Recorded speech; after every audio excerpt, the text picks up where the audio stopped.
2 men, 2 philosophies, 2 choices, 1 decision. You decide.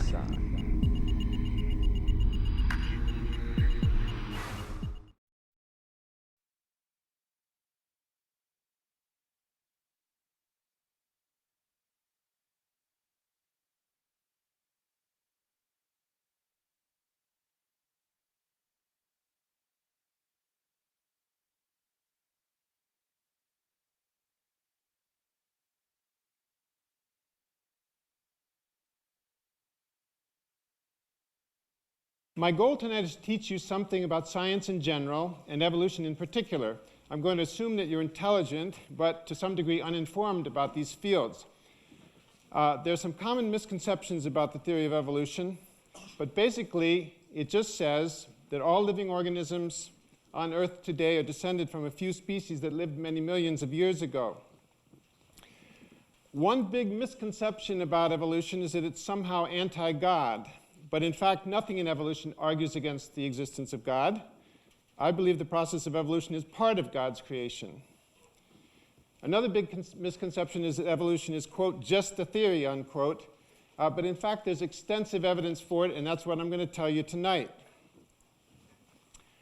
When we want to understand or explain something, we use the scientific method, which is really just careful application of common sense. First, we form a hypothesis, and then we test it. We do this by deriving deductions or predictions that follow logically from the hypothesis, and then testing those predictions by observations and experiments. A good hypothesis has to be, in principle, falsifiable. That means there must be tough tests which, if the hypothesis were really wrong, would disprove it.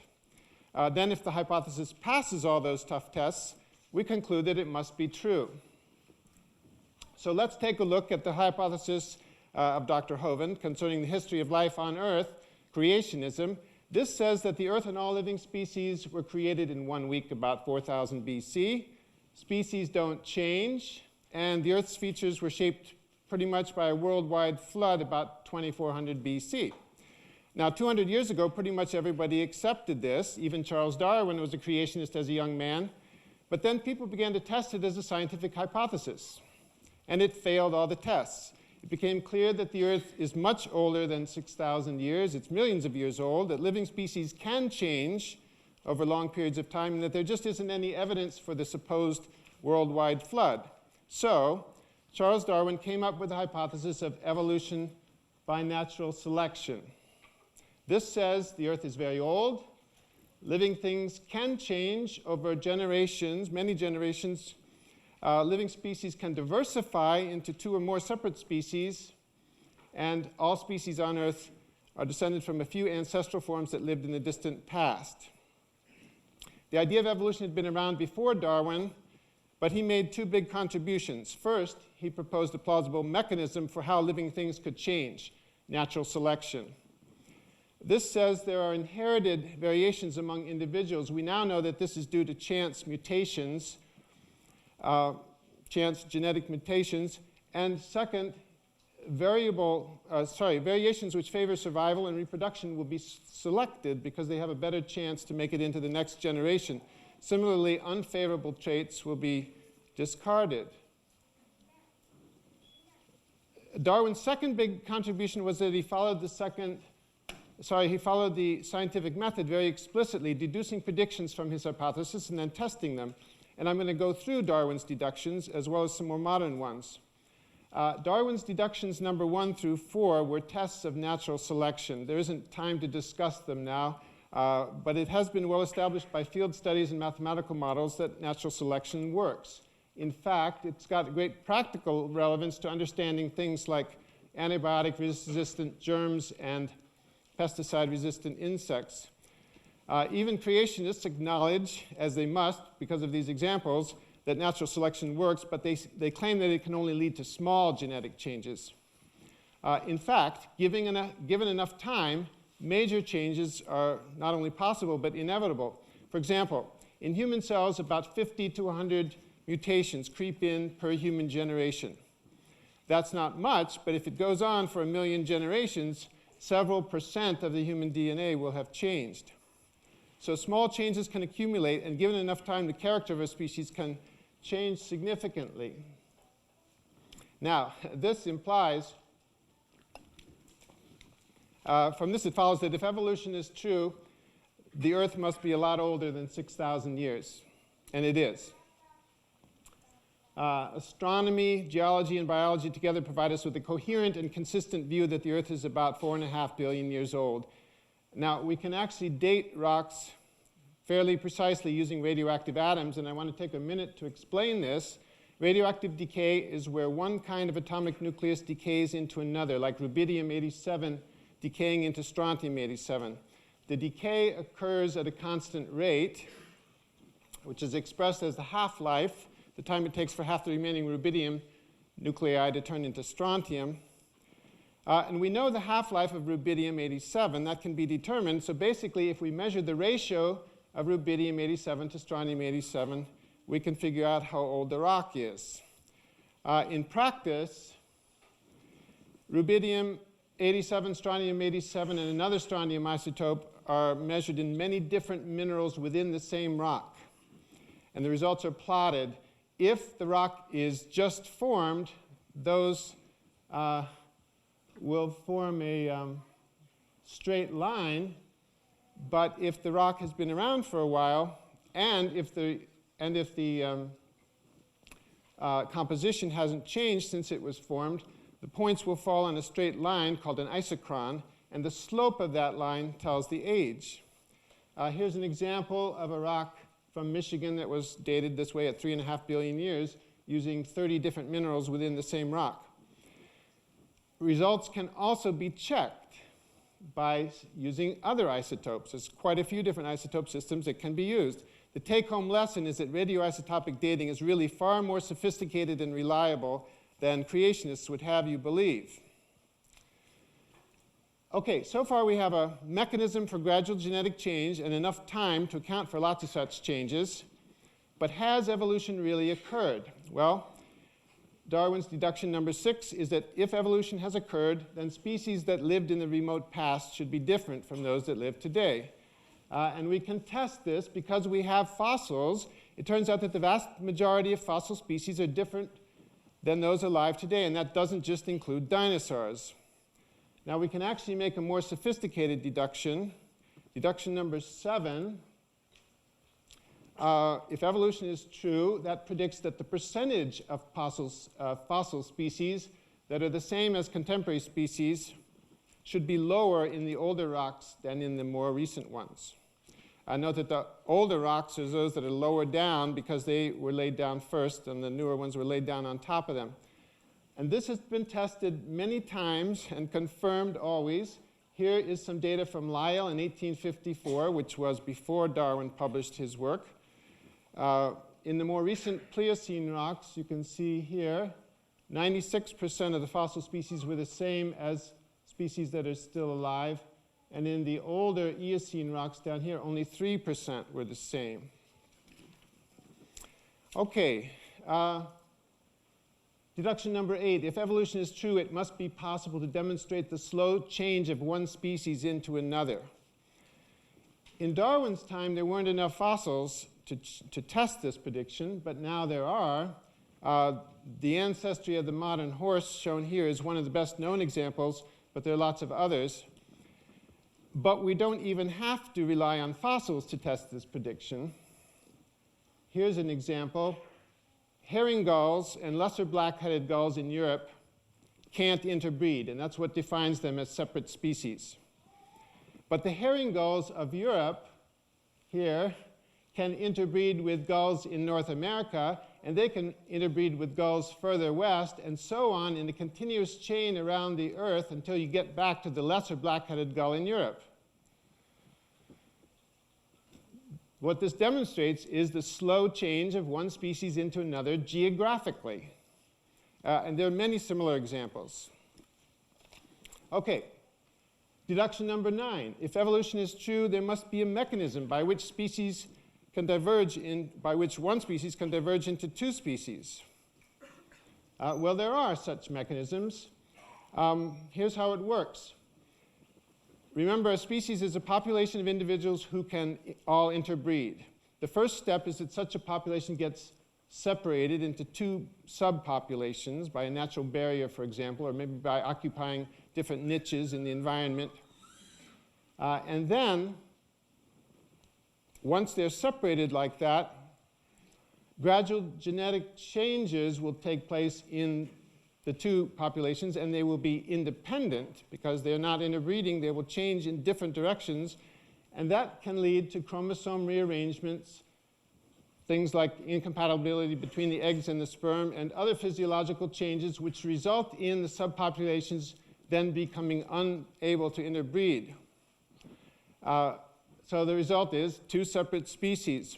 The classic example of this is the finches of the Galapagos, which Darwin studied, which got isolated on the different islands of the Galapagos, and so they diverged into multiple species. Here's another example closer to home. The leopard frogs of Nebraska can interbreed with the leopard frogs of Wisconsin, and the leopard frogs of Wisconsin can interbreed with the leopard frogs of New England. But the leopard frogs of Nebraska can't interbreed with the ones in New England. So if something were to happen to wipe out the ones in Wisconsin and others that might be in between, you would have two separate species. And that's how speciation can occur. Okay, deduction number 10. If all today's species are descended from a common ancestor, as evolution says, there should be connecting forms between the major groups. Well, Darwin was going out on a limb when he made this prediction. There were no transitional fossils known in 1859, but just a few years later, Archaeopteryx was discovered, which has dozens of skeletal characteristics of reptiles, such as a bony tail and teeth, but it also has obvious characteristics of birds, feathers and wishbone and wings, for example. And many other transitional fossils have since been discovered. Now, deduction 11, if there's a unity of life based on common descent, then this should be reflected in the structure of cells. And it is.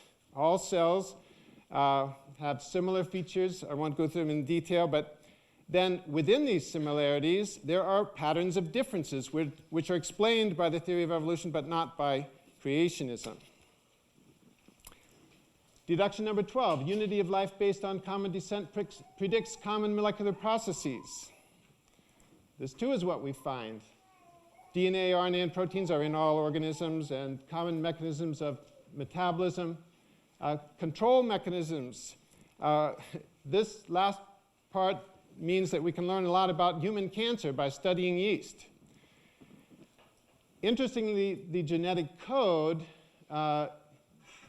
is not quite universal. It turns out there are some exceptions to the universal genetic code, and evolution can predict how the pattern of those exceptions occurs, but with creationism, they ought to be all the same, or else no similarities at all. Okay, deduction number 13. It should be possible for proteins to evolve new functions if evolution is true, and it's possible. Genes can be duplicated. This involves transposons, and the mechanism is well known.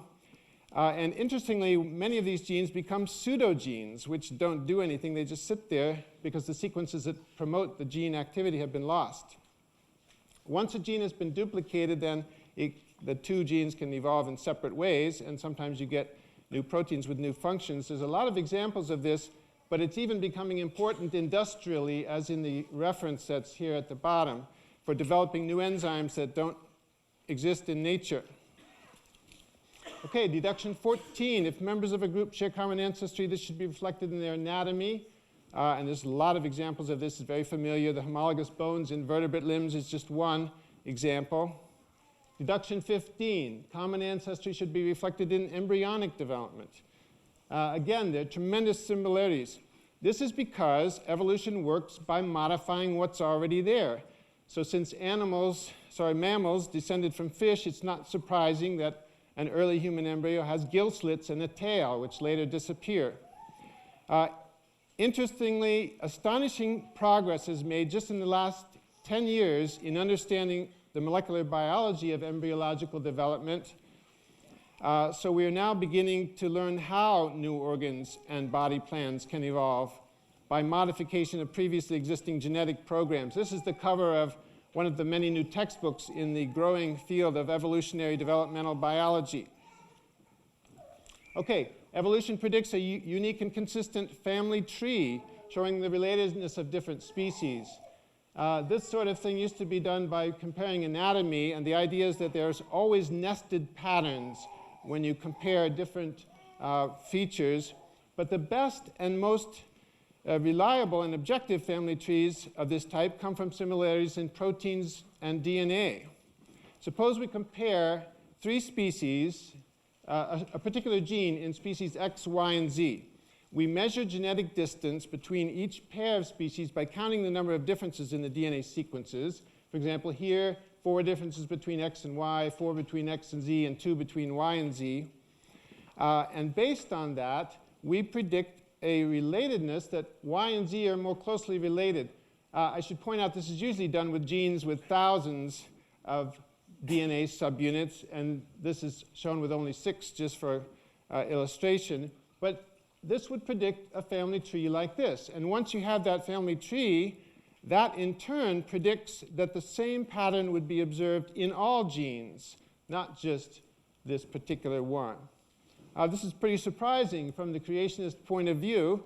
Compare the shark, the dolphin, and the mouse. If these were created independently, you would expect the shark and the dolphin to be more closely related in at least some genes, but they aren't. In fact, dolphins and mouse are more closely related in all genes because they have more recent common ancestors. Here's another example of a family tree of vertebrates based on a few proteins. And here's one for the entire, all the kingdoms of life based on ribosomal RNA. Okay, another deduction, this is the last one. Sets of chromosomes in related species should differ by a small number of chromosomal rearrangements. And this is always found to be the case. In fact, you can use these kinds of similarities in the same way to create family trees. And there's another example up here on this poster board you can look at later. It doesn't matter whether you use chromosomal rearrangements to make these trees, or DNA, or protein.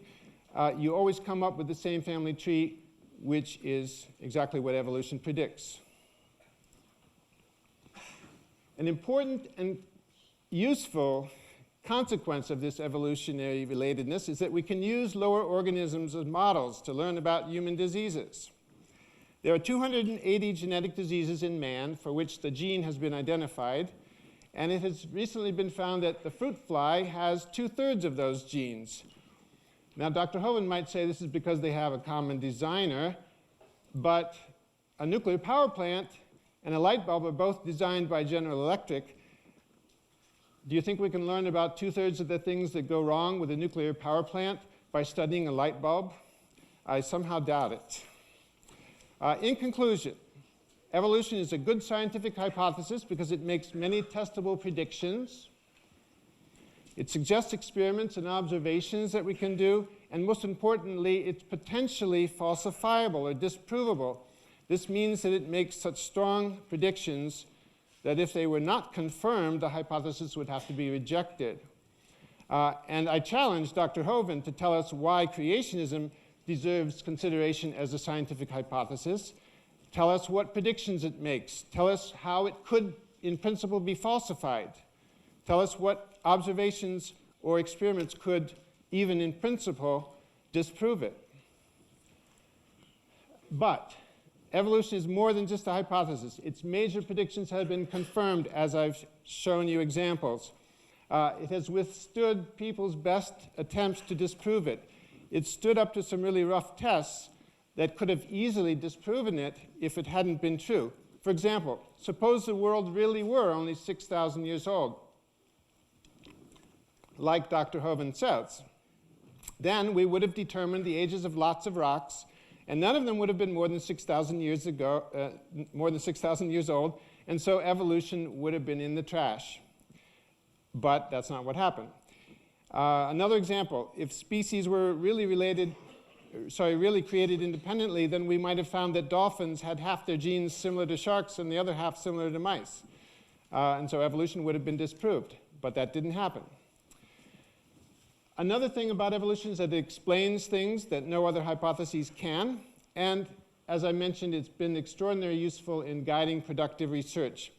This is why evolution is accepted by virtually all biologists, geologists, and biochemists.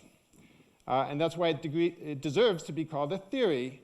A scientific theory is not just a hypothesis, it's something that's been well established. And indeed, it's not only a reasonable theory, as we are debating, it's one of the most important and the best established theories in modern science. Thank you for your attention.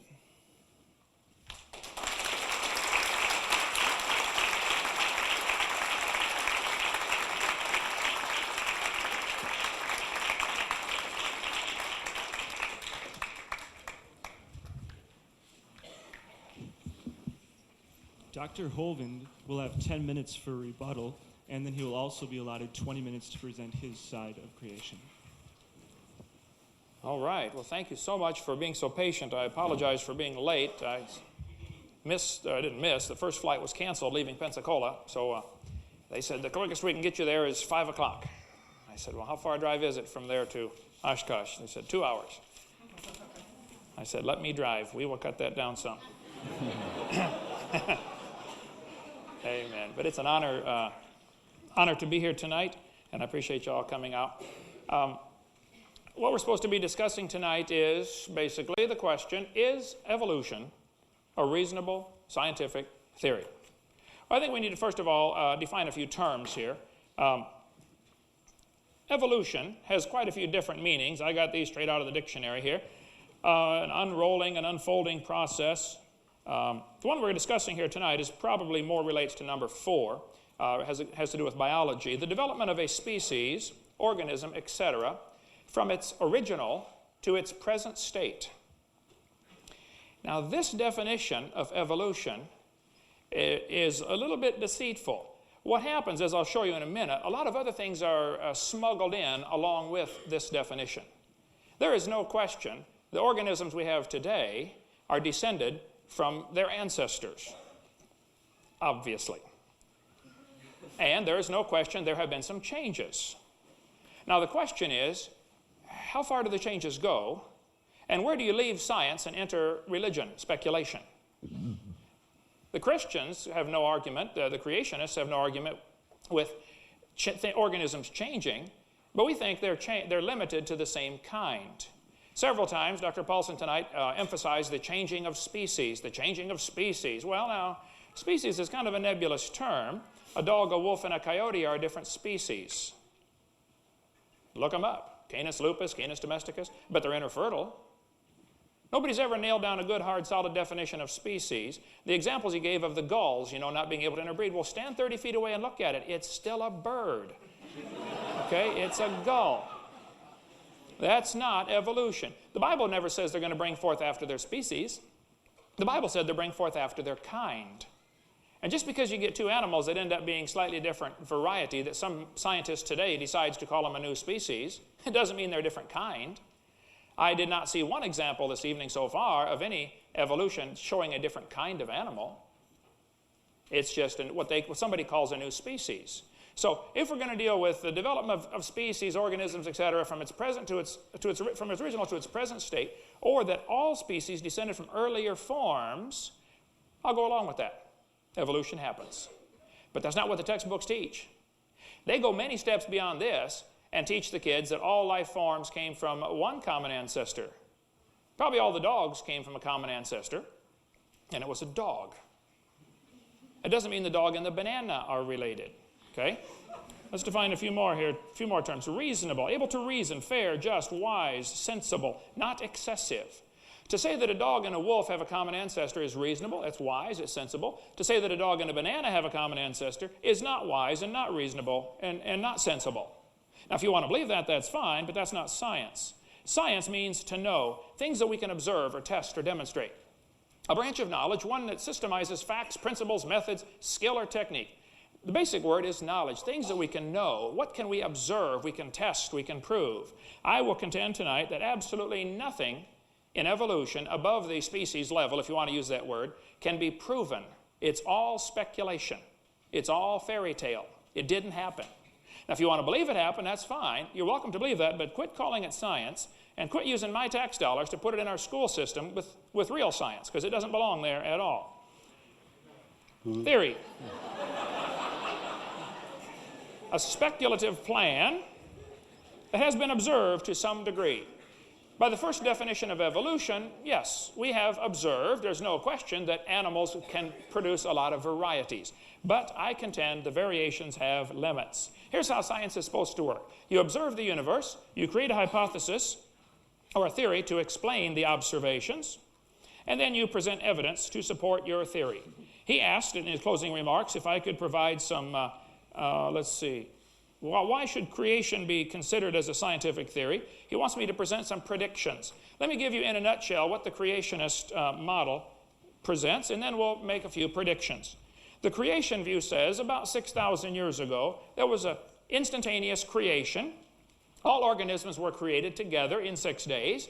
I would predict, based on this, that we would find billions of examples of symbiosis relationships of certain plants that require certain animals and certain animals that require certain plants that defy explanation by slow, gradual evolutionary accumulation of mutations. I think we'll find lots of examples in nature, if you just open your eyes and look for them, things that could not have evolved bit by bit. Read Darwin's Black Box by Michael Behe. You'll see the irreducible complexity exists all over the universe. Then the creationists teach that these animals will bring forth after their kind. Keep that word kind in mind, not species. The argument is not about species. The argument is about where do different kinds come from.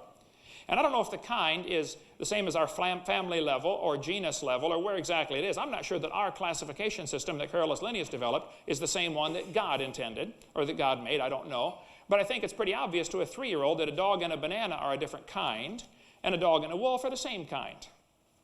A horse and a zebra might have a common ancestor. I wouldn't argue about that. Stand back and look at it. It's still the same kind of animal. So I predict we will find animals able to produce only after their kind, and that there will be no examples found of anything producing a fundamentally different kind of animal. A black gull and a white gull are the same kind of animal. And then, according to the creation model, there was a flood 4,400 years ago. The world was totally destroyed. I would predict, because of this worldwide flood, we will find sediment layers all over the world containing trillions of fossils of dead things. I predict that the pre-flood world was loaded with trees, and they would be buried and form layers of coal. I predict if we dig down in the ground, we will find coal, and it'll most often be found in layers, stratified layers. I predict, based upon this model of a worldwide flood, we will find petrified trees standing straight up, running through multitudes of layers, proving the layers are not different ages, like the textbooks teach. And I taught earth science for 15 years, and I'll show you pictures in a minute. I predict, based on this flood, we will find that all people in the world descended from a common family.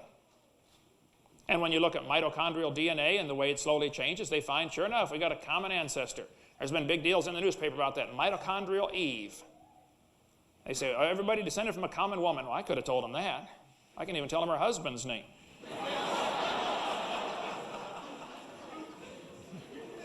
And a couple of the kids. So with science, you're supposed to observe the universe, create a hypothesis, and present the evidence to support your theory. There's my theory. I predict we will find billions of dead things buried in sediment layers laid down by a massive worldwide flood. I predict we will find erosion marks that cannot be explained by the current rivers that are flowing through, like, for instance, Grand Canyon. The top of Grand Canyon is nearly a mile higher than where the river enters the canyon. That river didn't make that canyon unless you believe rivers flow uphill. The top of the Kaibab uplift is 6,900 feet at its lowest and 8,500 feet at its highest.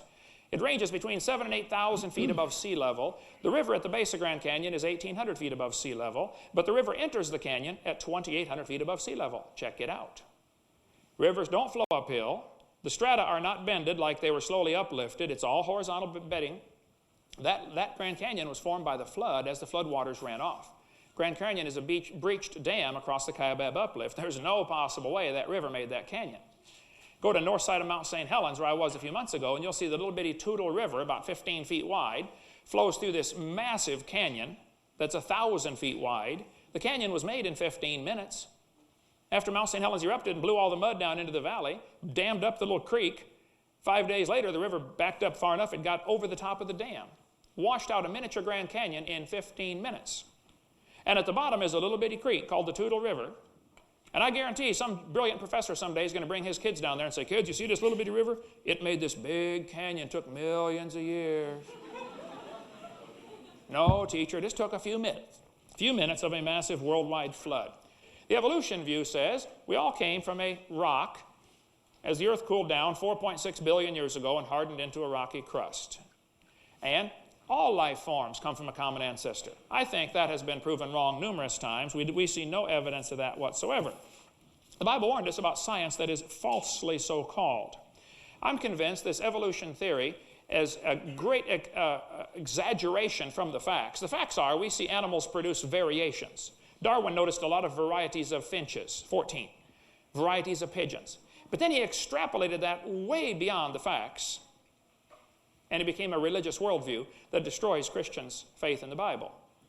And it keeps non-Christians from even examining the claims of Christianity. And I think this evolution theory is not only dumb, it's dangerous. Most kids that go from Christian homes to secular schools will lose their faith by the end of their first year of college. 10 minutes for rebuttal is okay. up, so you can be able to start with the presenting your case, unless it's just a continuation. But our people will begin now to start picking up questions. But I want to remind you that Professor Paulson will be finishing with his rebuttal, and we'll make a couple of go-throughs for picking up the questions. So be sure that if you still want to wait until after Professor Paulson is done speaking, we will be picking up those questions again and going through those to be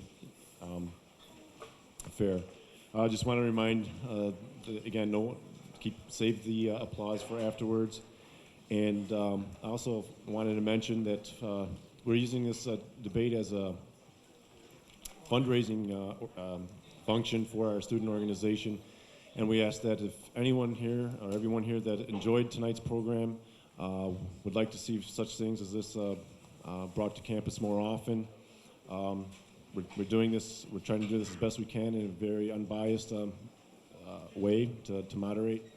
We will be having tables outside where we can take your kind contributions.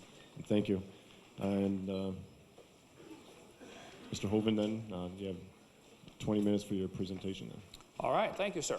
Let me give you a little history of what happened to make this evolution theory become so popular in the last few centuries. Charles Darwin, fresh out of Bible college at age 22 in 1831, set sail on the HMS Beagle. As Darwin sailed around the world, he came to the Galapagos Islands, where he counted 14 different varieties of finches based on their beak shape. Charlie counted the finches, killed all of them he could find. He hated birds because he loved worms. He was kind of a strange fella. But Charlie shot lots of birds and collected them and put them into piles and said there were 14 different varieties of finches. He concluded that all the finches had a common ancestor. Well, I bet you're right, Charlie. It was a bird. And then Charlie said in his book on page 170, it is a truly wonderful fact that all animals and all plants throughout all time and space should be related to each other. Well, now hold on just a minute, Charlie. You see 14 kinds of birds and you conclude the birds and the bananas are related? That's quite a stretch, don't you think? He's going way beyond the observed evidence. He left his science and went into his religion. And textbooks are really good at that, about mixing science and religion all the time.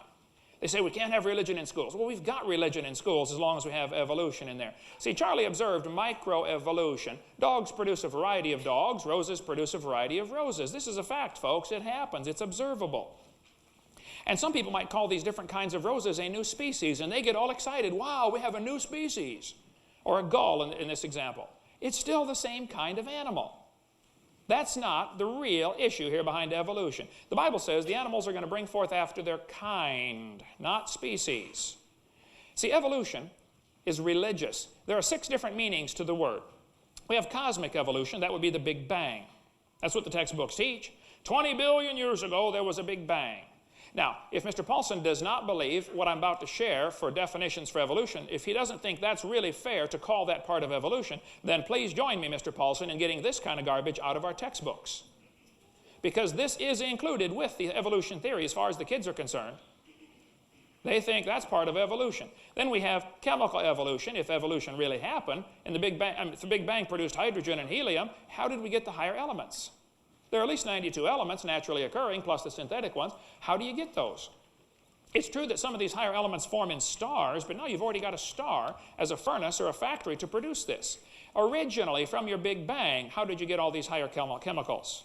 Or if the stars evolve first, then you can replace 2 and 3, you can switch order. What about stellar and planetary evolution? Nobody has ever observed one star forming. None.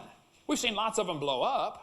Nobody's ever seen one form. And there are several out there. I mean, step outside and take a look. There's enough stars out there that right now everybody on Earth could own 2 trillion of them to themselves. That's the ones they know of. Then you'd have to have organic evolution. That's the origin of life. Nobody's ever seen non-living material come alive. The definition he chose for evolution was interesting because it started with living organisms changing. Well, okay, then if you don't believe this is part of the real evolution, then help me get this out of the textbooks, because the students are taught that non-living material came alive. They are taught spontaneous generation, I assure you. Here's typical textbook. 4.6 billion years ago, the Earth cooled down. As the Earth formed, it was like the moon, and there were hot pools of bubbling lava. And oceans formed as it rained on the rocks for millions of years. Yes, boys and girls, millions of years of torrential rains created great oceans. Now, if this is not really part of the argument about evolution, then help me get this junk out of the textbooks. If you really want to make the argument about evolution, variations, 2 species coming from a common kind, well, then I'll join you on that. That happens, okay? But they're sneaking in a lot of other stuff under this umbrella of evolution. This textbook says the first self-replicating systems must have emerged from this organic soup. Swirling in the waters of the oceans is a bubbling broth of complex chemicals. Progress from a complex chemical soup to a living organism is very slow. Well, I guess it is. It's totally stopped. It doesn't happen at all. That's how slow it is. But the kids are taught this kind of stuff. Now, you have to really watch this. I've learned in the last couple of years, the evolutionists are backing off of pushing their whole theory, and they're trying to get the kids to bite off a little bitty chunk and believe in microevolution, which is certainly true. They're trying to change the definition to mean only changing in living organisms after they've come alive. But I'm telling you, this other stuff is in the books, folks. This one tells the kids the humans, the birds, and the crocodiles have a common ancestor. Now, that's not observed. This is somebody's religion. They've mixed it in with science. Everything inside this circle is religious speculation. You might see a variety of crocodiles, and you might see a variety of humans coming from a common ancestor, but that doesn't prove the crocodile and the human are related. See, these evolutionists are really good, and I must admire their enormous faith. They're able to take a little bit of evidence and extrapolate it to mean a whole lot more than is obvious. They assume, because they see, several different species of gulls, that this proves the gulls and the bananas and the people are related. Then we have to have macroevolution. That's changing between major kinds of animals. That's never been observed. Speciation is not macroevolution. Microevolution, variations within the kinds, not species, that has been observed, and that one is scientific. The first 5 are religious. So when I say evolution is a religion, that's exactly what I'm meaning. And trust me, all 6 of them are put in together. This one is science, and I object to calling it microevolution, but we're kind of stuck with the word. It's just a variation, folks. That's all that's ever been observed. And I guarantee by the end of the evening, you will not have heard one example of anything above this level right here. There are no known examples of any kinds of evolution above the speciation level. The evolutionists believe all life forms came from a common ancestor 3 billion years ago. Now, today we have 250 varieties of dogs. Some say more than that. Depends how you count them. And they probably had a common ancestor. It was a dog. And some people might say they're different species or subspecies. Okay, well, you can pick any terms you want, but they're the same kind of animal. That certainly doesn't prove what the evolutionist theory teaches, that all the dogs of the world, yeah, you got a variety, big dogs and little dogs. And a 3-year-old will tell you it's the same kind. Let's take a test here. We got a dog, a wolf, a coyote, and a banana. Which one is not like the others? And a 3-year-old can figure it out, okay? They're the same kind. And this is where the argument comes in. See, the evolutionists believe all forms of life came from one ancestor, and that ancestor came from a rock. It rained on the rocks for millions of years and produced soup in the oceans, and the ocean soup came alive. That's exactly what they're teaching. And I resent that. See, they try to make the kids make a gigantic leap of faith and logic to going from the observed microevolution into believing in macroevolution. And that's where the whole problem comes in. Macroevolution is a fantasy. It's based upon imagination. And they keep arguing about where is this line. I'm sure I'll get the question later on. What's the exact definition of kind? Well, I don't know exactly. I think from the Bible we would have to conclude it's those that were originally able to reproduce and produce viable offspring. And they may have diversified now to where a horse and a zebra maybe aren't, interfertile. Maybe they still are, I don't know. But it's obviously the same kind. I think the kind was the original reproducing pairs of animals. So the number 6, microevolution, is true, but other 5 get smuggled in, and the kids are deceived. They're given one definition of evolution, like descent with modification. Like this one says, evolution is change over time. In other words, there is no doubt that living things have changed over time. Notice this now. They're starting with living things, aren't they? Well, if you want to start there, then great. Everything before that, let's help me get it out of the textbooks. All this origin of life from non-living material stuff, that stuff ought to be removed. This one says, evolution is defined as a change in species over time.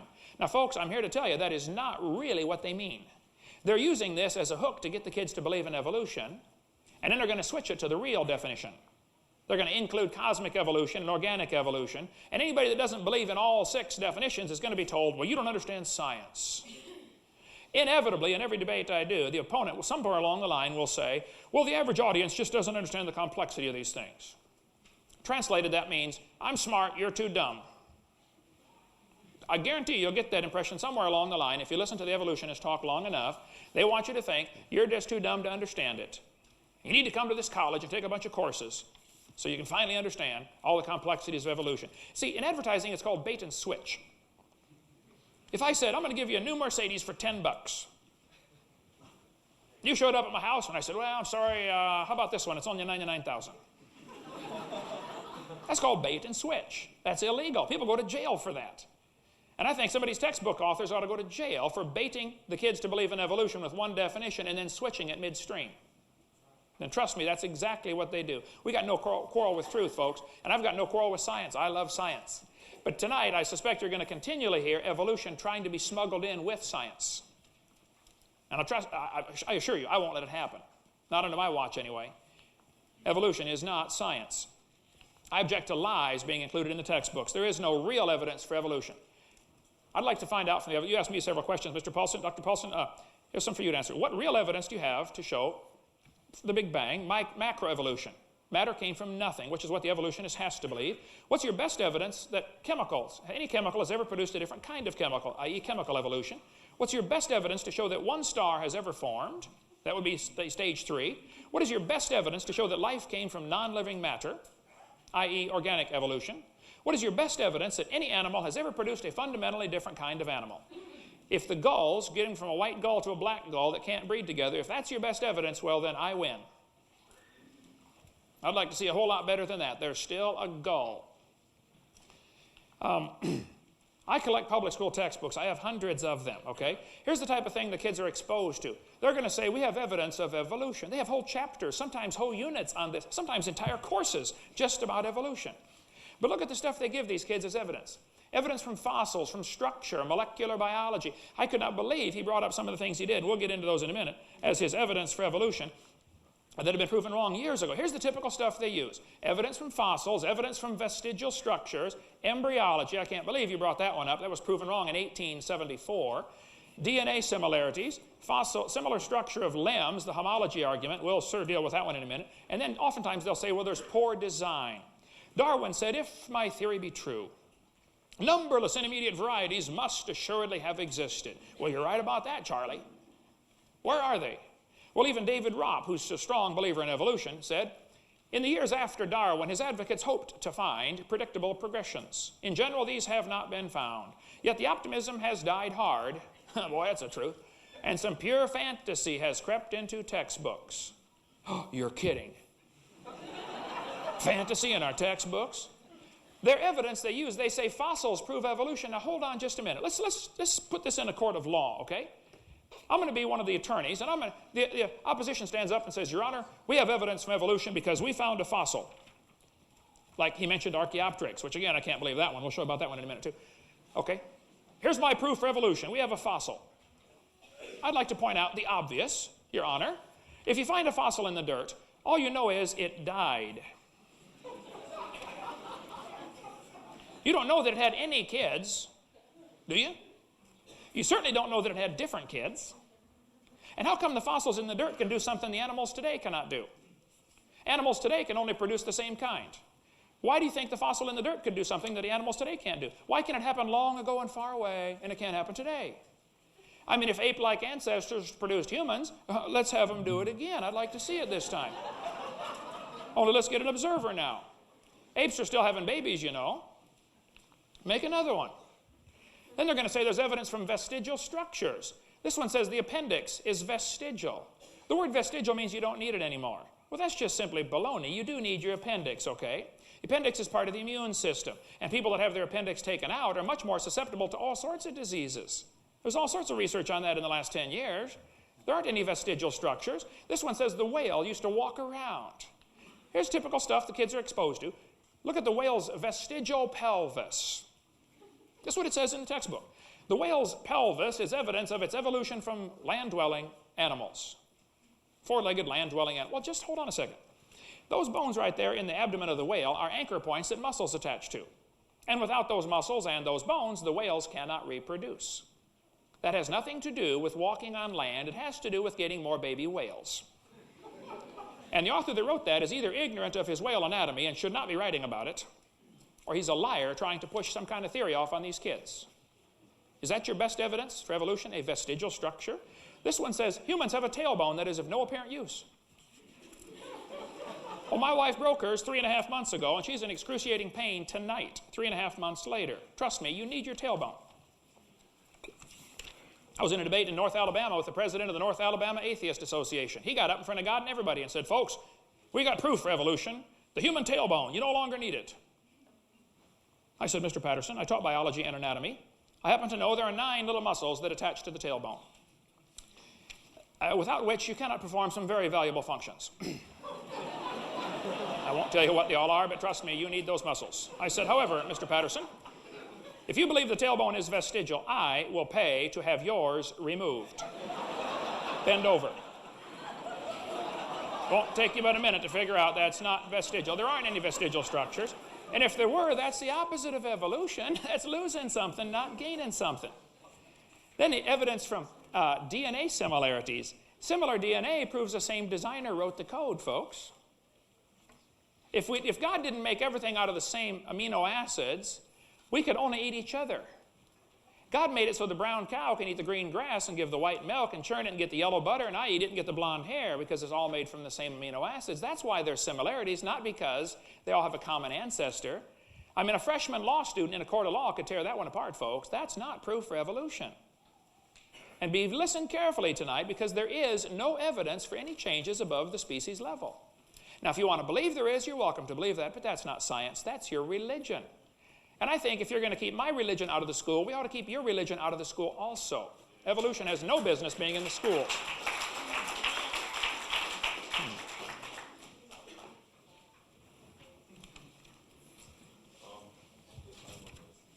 Oh. 5. I have just begun.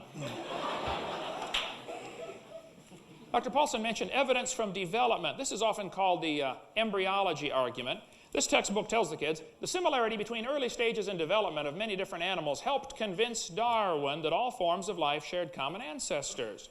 I was surprised, I guess I shouldn't be, but it's brought up in every debate I've ever done, but they still don't seem to get the message. This was proven wrong in 1874.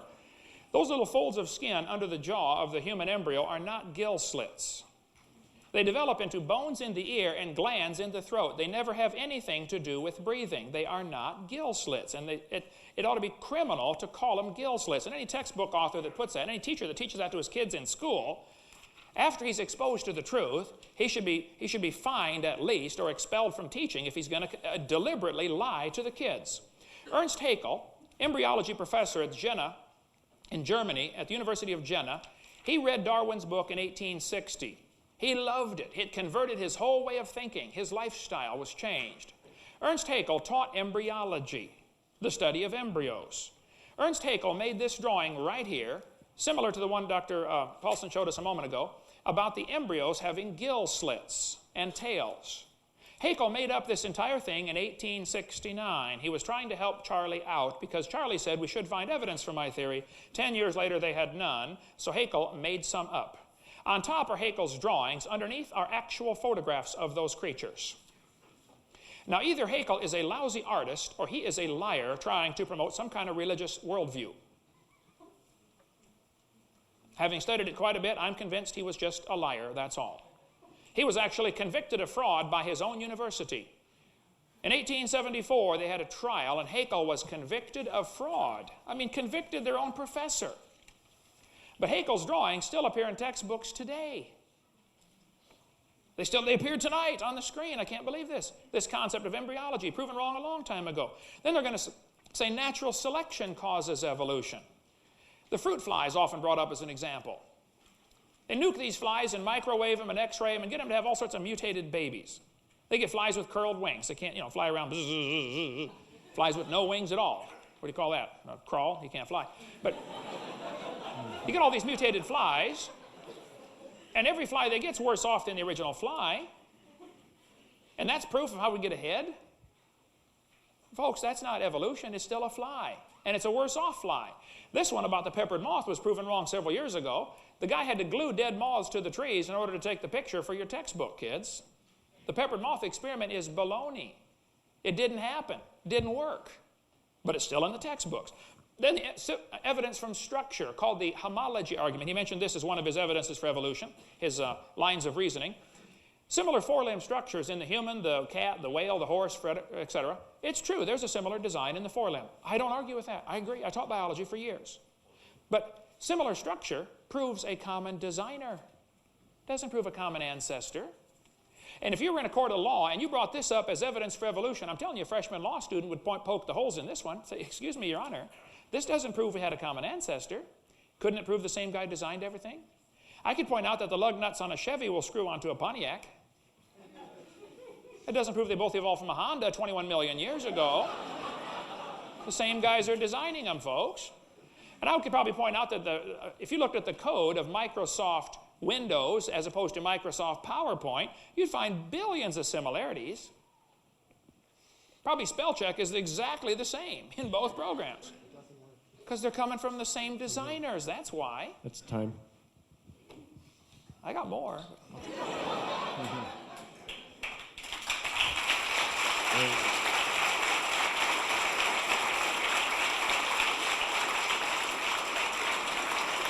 Thank you. Please, Dr. Paulson can begin.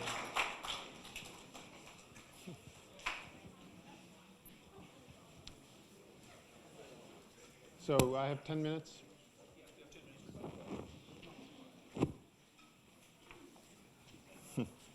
Okay. Well, you can probably tell that Dr. Hoven's given his presentation hundreds of times, thousands of times. Is this still on? And this is the first time I've spoken publicly about evolution.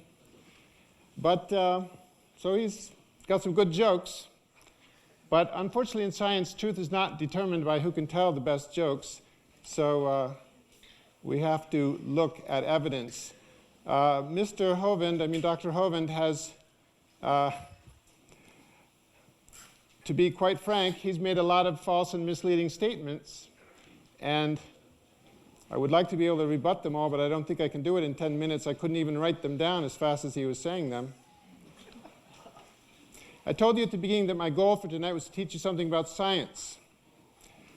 And I think I can claim to have some experience to do this because I've been doing research for 28 years almost. But probably the most important lesson, which I hope I've impressed upon you, is that science is not just a body of knowledge, it's a method. It's a process, the scientific method. And I told you about forming hypotheses, testing them, and so forth. What I told you on the slides was obviously just an outline of all the deductions and predictions and evidence that has been put forward. Dr. Hovind will cite one small piece of evidence and say, this is all they got. But that one small piece of evidence is just an example. There are libraries full of reports, research reports, that back up all these things. As I showed you, there were some tough tests that evolution has been put to. We can't show that a dinosaur turned into a bird because it took millions of years and we can't wind the clock back. Maybe Dr. Hovind seems to expect that we ought to be able to do that. Nobody says, evolution doesn't say that you can see a dinosaur turn into a bird or a lizard turn into a mammal before your very eyes. It takes a long time and people went around then. So it has to be inferred from other kinds of evidence. And that's why we do this scientific approach. That's the way to learn about things that you can't observe directly. He might just as well question what we know about the stars, about the sun. Nobody's ever been to the sun. How do they know there's helium there? But there are ways to test these things indirectly. You don't have to go to the sun to find out its composition. You can use the methods of physics and chemistry and analyze the light and the other radiation from the sun. Dr. Hovind has ignored or belittled most of the points that I made, but I can assure you that none of his arguments would stand up to scrutiny if we had time to scrutinize them. Let me come back to his arguments a little later, but first, let's look at his hypothesis. Did he make one example of a prediction made by the hypothesis of creationism? Even one prediction that would distinguish it from evolution. He predicted that there would be fossils. So what? Evolution predicts that too. Did he show one way that it could conceivably be disproved? Well, maybe I missed it, but I don't think it was there. So he hasn't put his hypothesis to the test. Evolution has been put to the test many times for the last 150 years. And despite what he says, it hasn't been disproved. Creationists could put their theory to the test. I can suggest some experiments he could do. Dr. Hovind has this fairy tale about how the fossils were all laid down in the Great Flood. Of course, he never comes up with any explanation of where all the water came from, where it went, where all the mud came from, how it turned into rock instantaneously, how the intrusions of granite into the sedimentary rocks formed instantaneously. There's so much granite around the world. We know that granite forms at 1,000 degrees Celsius. That's when it solidifies.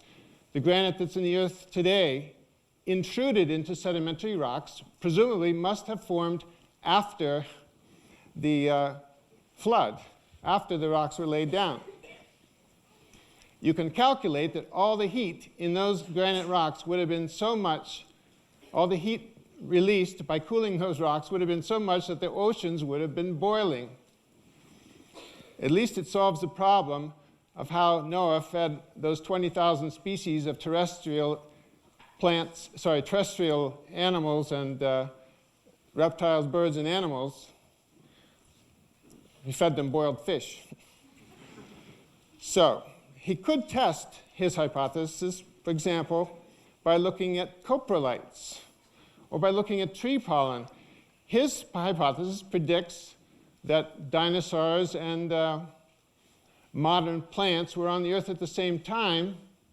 And so in the coprolites, which are fossilized dinosaur dung, you should predict, his theory would predict, that the pollen of modern plants should be in there. But it never is. Of course, the creationists know that their predictions won't be confirmed if they're too tough, so they don't do any experiments. A side effect of Dr. Hoven's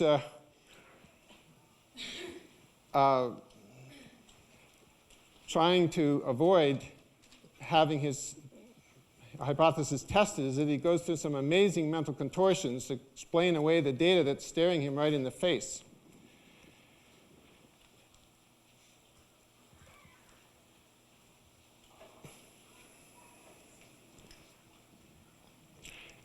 And all these, it's kind of hard to even begin to list them all.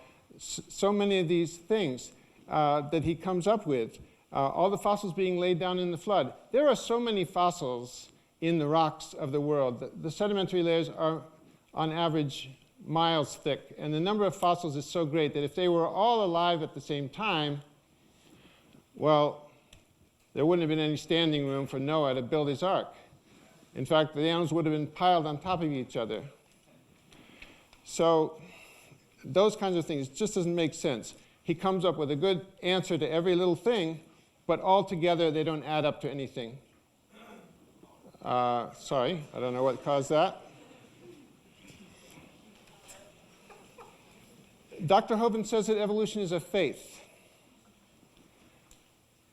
Well, it's absolutely clear that creationism is not science. There's no evidence for Dr. Hoven's creationist hypothesis. And if you don't believe me, you can check out the public record of McLean versus the Arkansas Board of Education. Dr. Hoven says in a court of law, scientific evidence wouldn't stand up, which happens to be false. In that trial, the top creation scientists in the world were brought in and asked under oath, under cross-examination, what's the evidence for your theory? And they said, well, of course, they had to tell the truth. They were under oath, so they said there isn't any. So, I just want to mention two other things. The big problem that it all comes down to is that Dr. Hoven has made up his mind that his interpretation of the Bible has got to be literally and absolutely true. He puts his own interpretation of the Bible ahead of the truth. He puts his own ideas on a pedestal and worships them instead of God.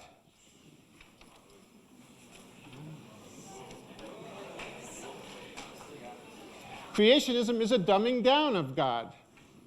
Creationism says that, well, he's always using the argument that if he can't explain something, he'll say, well, God can do anything, so God could have put the fossils in the rocks or whatever. God could have made the light from the distant stars getting here, even though they're more than 6,000 light years away. Of course, that means that these star explosions that he referred to never really happened. They were just, they never really happened because they're more than 6,000 years away. So there's one thing that he says God could not have done. He says that God could not have created a world where creatures evolve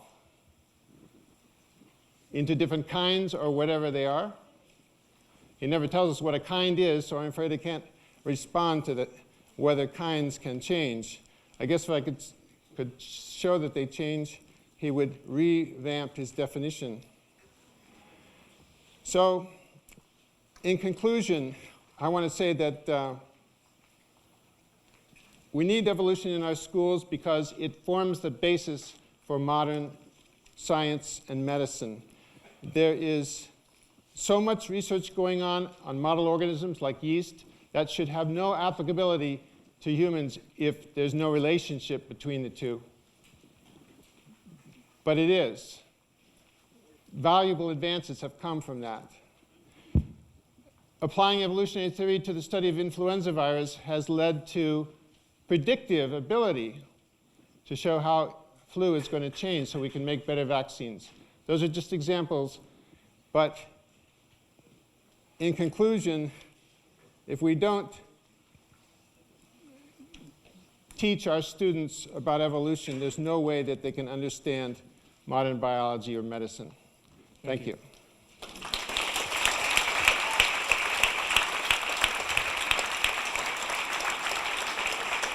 Is it okay? We will now enter into a question and answer period which will last approximately 1 hour. We will give each individual 2 minutes to respond to the question. The first question, we'll start with Dr. Hovind. What does the second law of thermodynamics, entropy, help to conclude?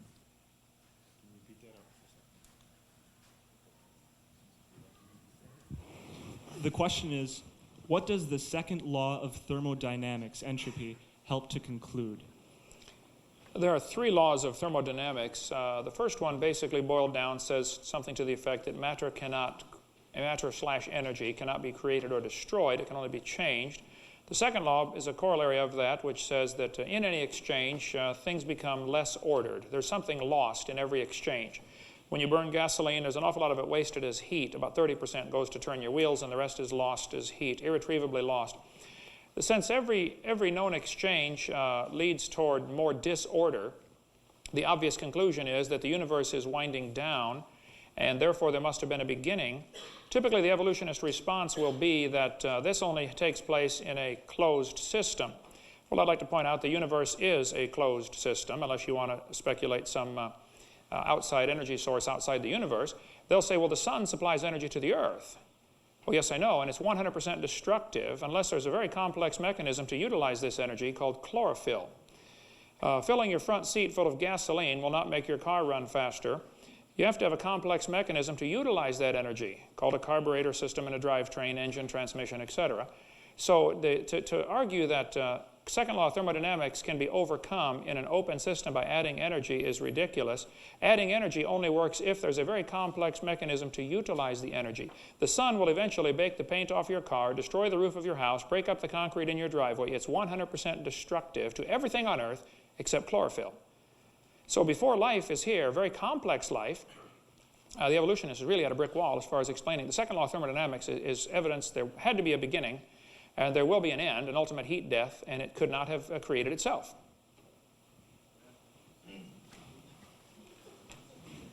Time up? Do I have a minute? 2 minutes? I didn't quite follow that answer, but the second law of thermodynamics does say that there's a difference, and what it says is different from what the creationists usually say. The second law of thermodynamics does say that in a closed system, disorder increases.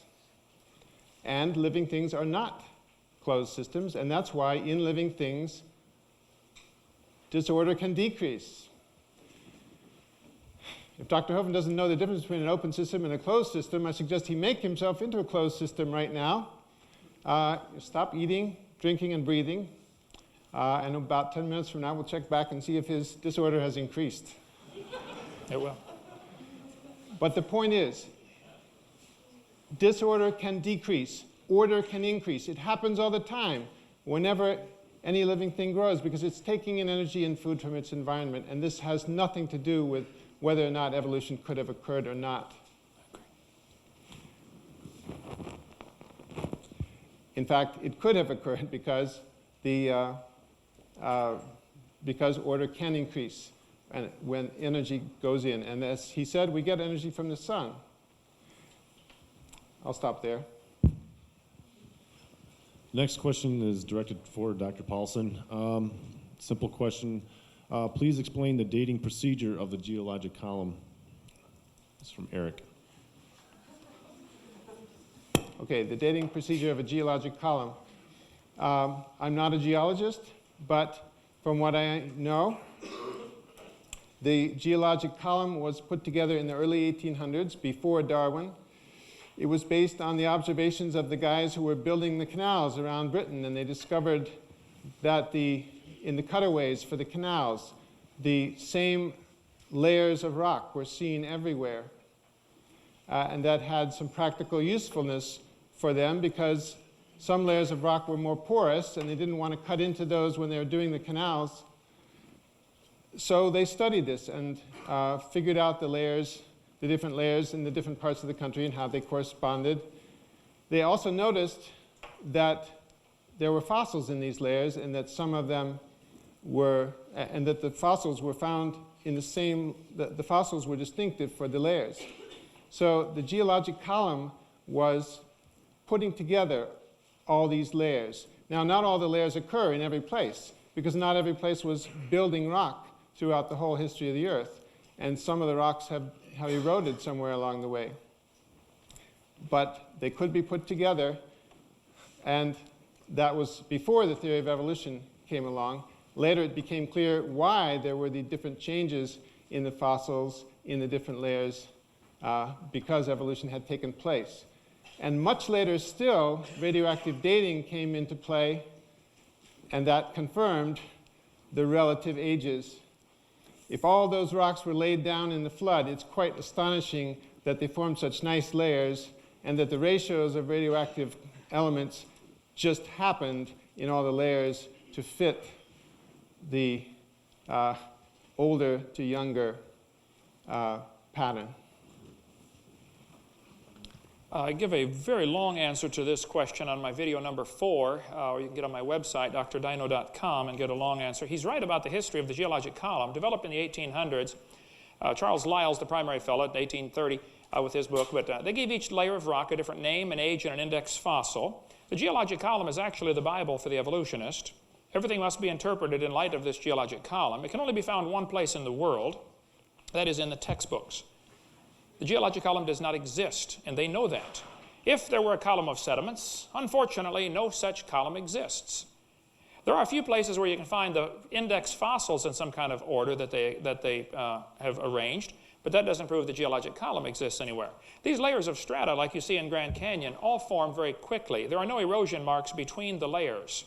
If that layer sat there for 10 million years waiting for the next one to come on top, don't you think it'd rain at once or twice in 10 million years? I mean, there are no erosion marks between these layers. The geologic column all took place during the flood. I don't have time to cover all the information we have on this, but geologic column is based on circular reasoning. Circular reasoning is where you use the fossils to date the layers, then you turn around and use the layers to date the fossils. This is exactly how it's done. I'll show you from their own mouth here. Page 306 of Earth Science or Glencoe Biology textbook says you date the rocks by the fossils. On page 307, it tells the students to date the fossils by the rocks. The intelligent layman has long suspected circular reasoning and the use of rocks to date fossils and fossils to date rocks. The geologist has never bothered to think of a good reply. There is no good reply. They're arguing in a circle. I'll just take a few more here. By the way, radiometric dating is not possible without the geologic column. Evolutionists themselves understand that. Let's see, how about this one? The rocks do date the fossils, but the fossils date the rocks more accurately. It's based on circularity, folks. I'll show you that it's not correct. Petrified trees are frequently found standing up, and I'll show you some pictures of them here, so don't tell exactly what I'm saying here. Lobe-finned fish. We cover all this in great detail in video number, 1 minute? I went past it. Petrified trees standing up, running through multiple layers in the geologic column. I have been to many places where these trees are. Petrified trees standing up, running through multiple layers are proof positive. Those layers are not different ages. Past time? Okay. This next question does go for you, we'll start with you, Dr. Hoven. You seem to be refuting single-step evolution. What do you have to say about cumulative evolution? I would say there is no cumulative evolution. It takes place in the imagination. They would like to believe that it happens if you give it billions of years, but there is no proof that it's happened. If you ask an evolutionist, you know, if we really came about by gradual changes, why do we see no kinds of animals changing today?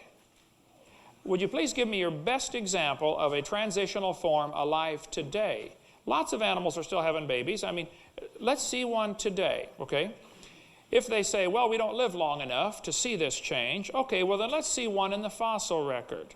Archaeopteryx is a lousy example. First place, it's not a missing link, it's a bird. It's a 100% bird, a perching bird with toes, one toe goes backwards to grab the tree branches. I'll prove that if you'd like, if I get a minute.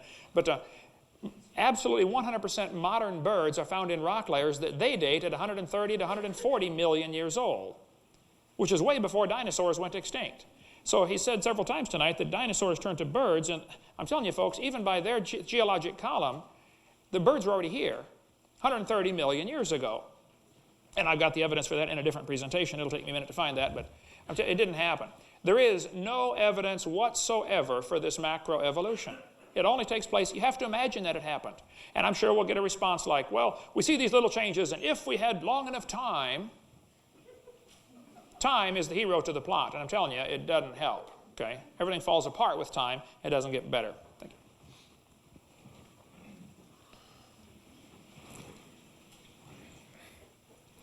Let me address a couple of the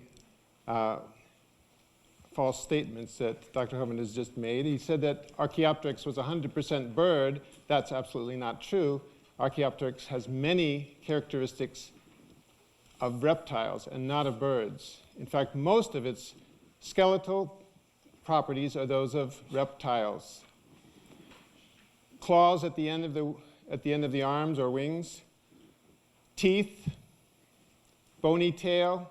Find me a bird that has those, and then I'll admit that it's 100% bird. But until then, he says that dinosaurs couldn't have evolved into birds because the birds were there before the dinosaurs were gone. Well, so what? There were dinosaurs there 200 million years ago, and some of them evolved into birds 140 million years ago. Other dinosaurs were still there. So what? Let me use the rest of my time to just point out that the so-called circular argument about the geologic column is totally false. The geologic column was not based on fossils originally. It was not based on evolution. He may have managed to find some really bad textbooks to quote, but no geologist would tell you that the geologic column is based on evolution. It was there before evolution was even thought of.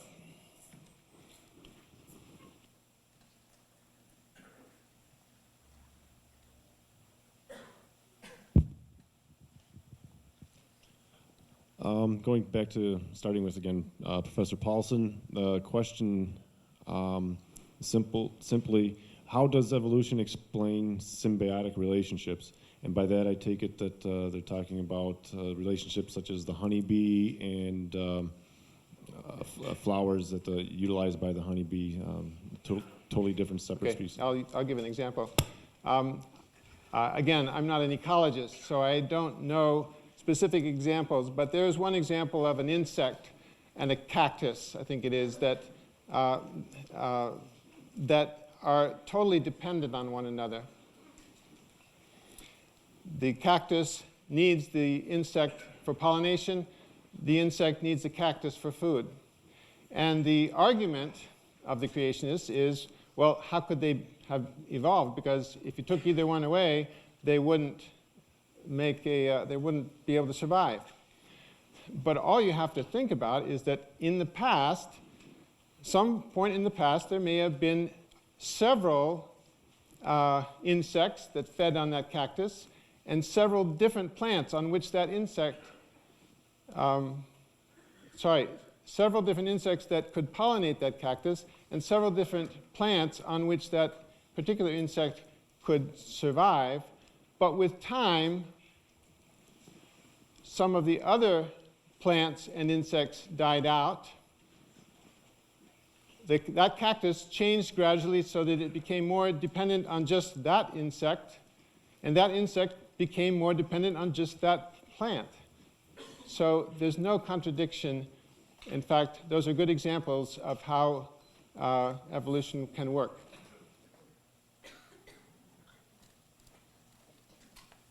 Okay, I think this illustrates clearly what I said earlier. You have to imagine that evolution happened. It could have been, might have been. Go back and play the tape when you get it. That's all they have, folks, is speculation. All you have to do is imagine there might have been another insect. Of course, we don't have any proof of this. This is my point exactly. Evolution is a religion. You have to believe in these things. There's certainly no evidence for it. The fact is, we do have an enormous number of symbiotic relationships. Termites cannot digest cellulose. They can only chew it up and swallow it. The critters that live in their intestines digest the cellulose. Now, those little critters cannot live outside of the termite, and the termite cannot live without those critters, so which one evolved first, and how did it survive without the other one? You'd have to go through all sorts of imagination of how, well, it might have done a different purpose, might have something else. Okay, you can imagine all you want, but this is my point. You're outside of science at that point. And just because a person has really good science in some areas does not mean he doesn't frequently try to sneak his religious worldview in with his science. And that's what's happened. That's what happens in all the universities, and it's tragic, and somebody ought to put a stop to it. I'm working on it as hard as I can. And again, the hero to the plot was time, as if time is going to do it. How much time do I have left? We're leaving an awful lot of stuff hanging here, and I'd love to go back, and I've been accused of being a liar about 10 times tonight. I'd love to go back and get a specific example and stay on just one. But this article says, dinosaurs are alive as birds. USA Today, October 99. Dinosaurs, they found a new missing link. National Geographic, new missing link, proof for evolution. A couple months later, oops, sorry, it's a fraud. This stuff happens all the time, okay? We can go through this a bunch if you like. Textbook says, dinosaurs turn to birds. There we go. Alan Fiducia, one of the world authorities on birds, said at University of North Carolina, Chapel Hill, he said, paleontologists have tried to turn Archaeopteryx into an earthbound feathered dinosaur, which is what you're trying to do tonight, but it's not. It's a bird, a perching bird, and no amount of paleo-babble is going to change that. Archaeopteryx had... Time is up. Watch video number 4 to get the rest of it. This next question again is for you, Dr. Hoven. If you believe that the universe was created 6,000 years ago, how do you explain rocks dating back millions and billions of years? Doesn't carbon dating prove millions of years? I've had this one open 3 times hoping we'd get to this, and now here we are. It's going to take me a minute to get there. I cover this in great detail on my website, or video number 7 about carbon dating.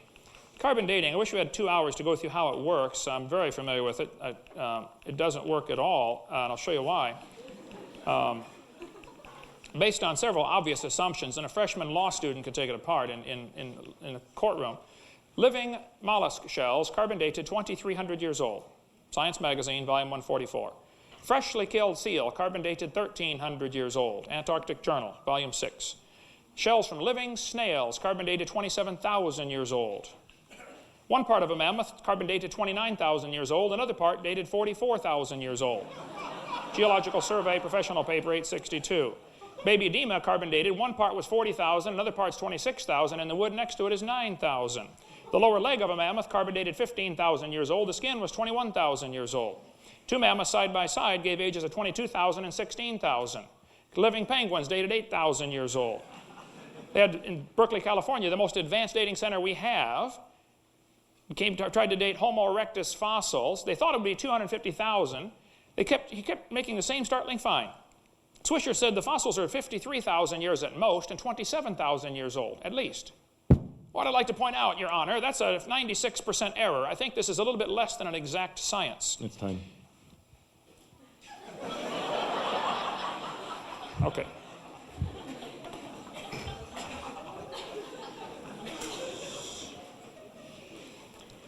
I'm not familiar with all these examples that Dr. Hoven is pulling up, but I am familiar with one of them because it's one that's been repeated many times by creationists, and it's totally misleading.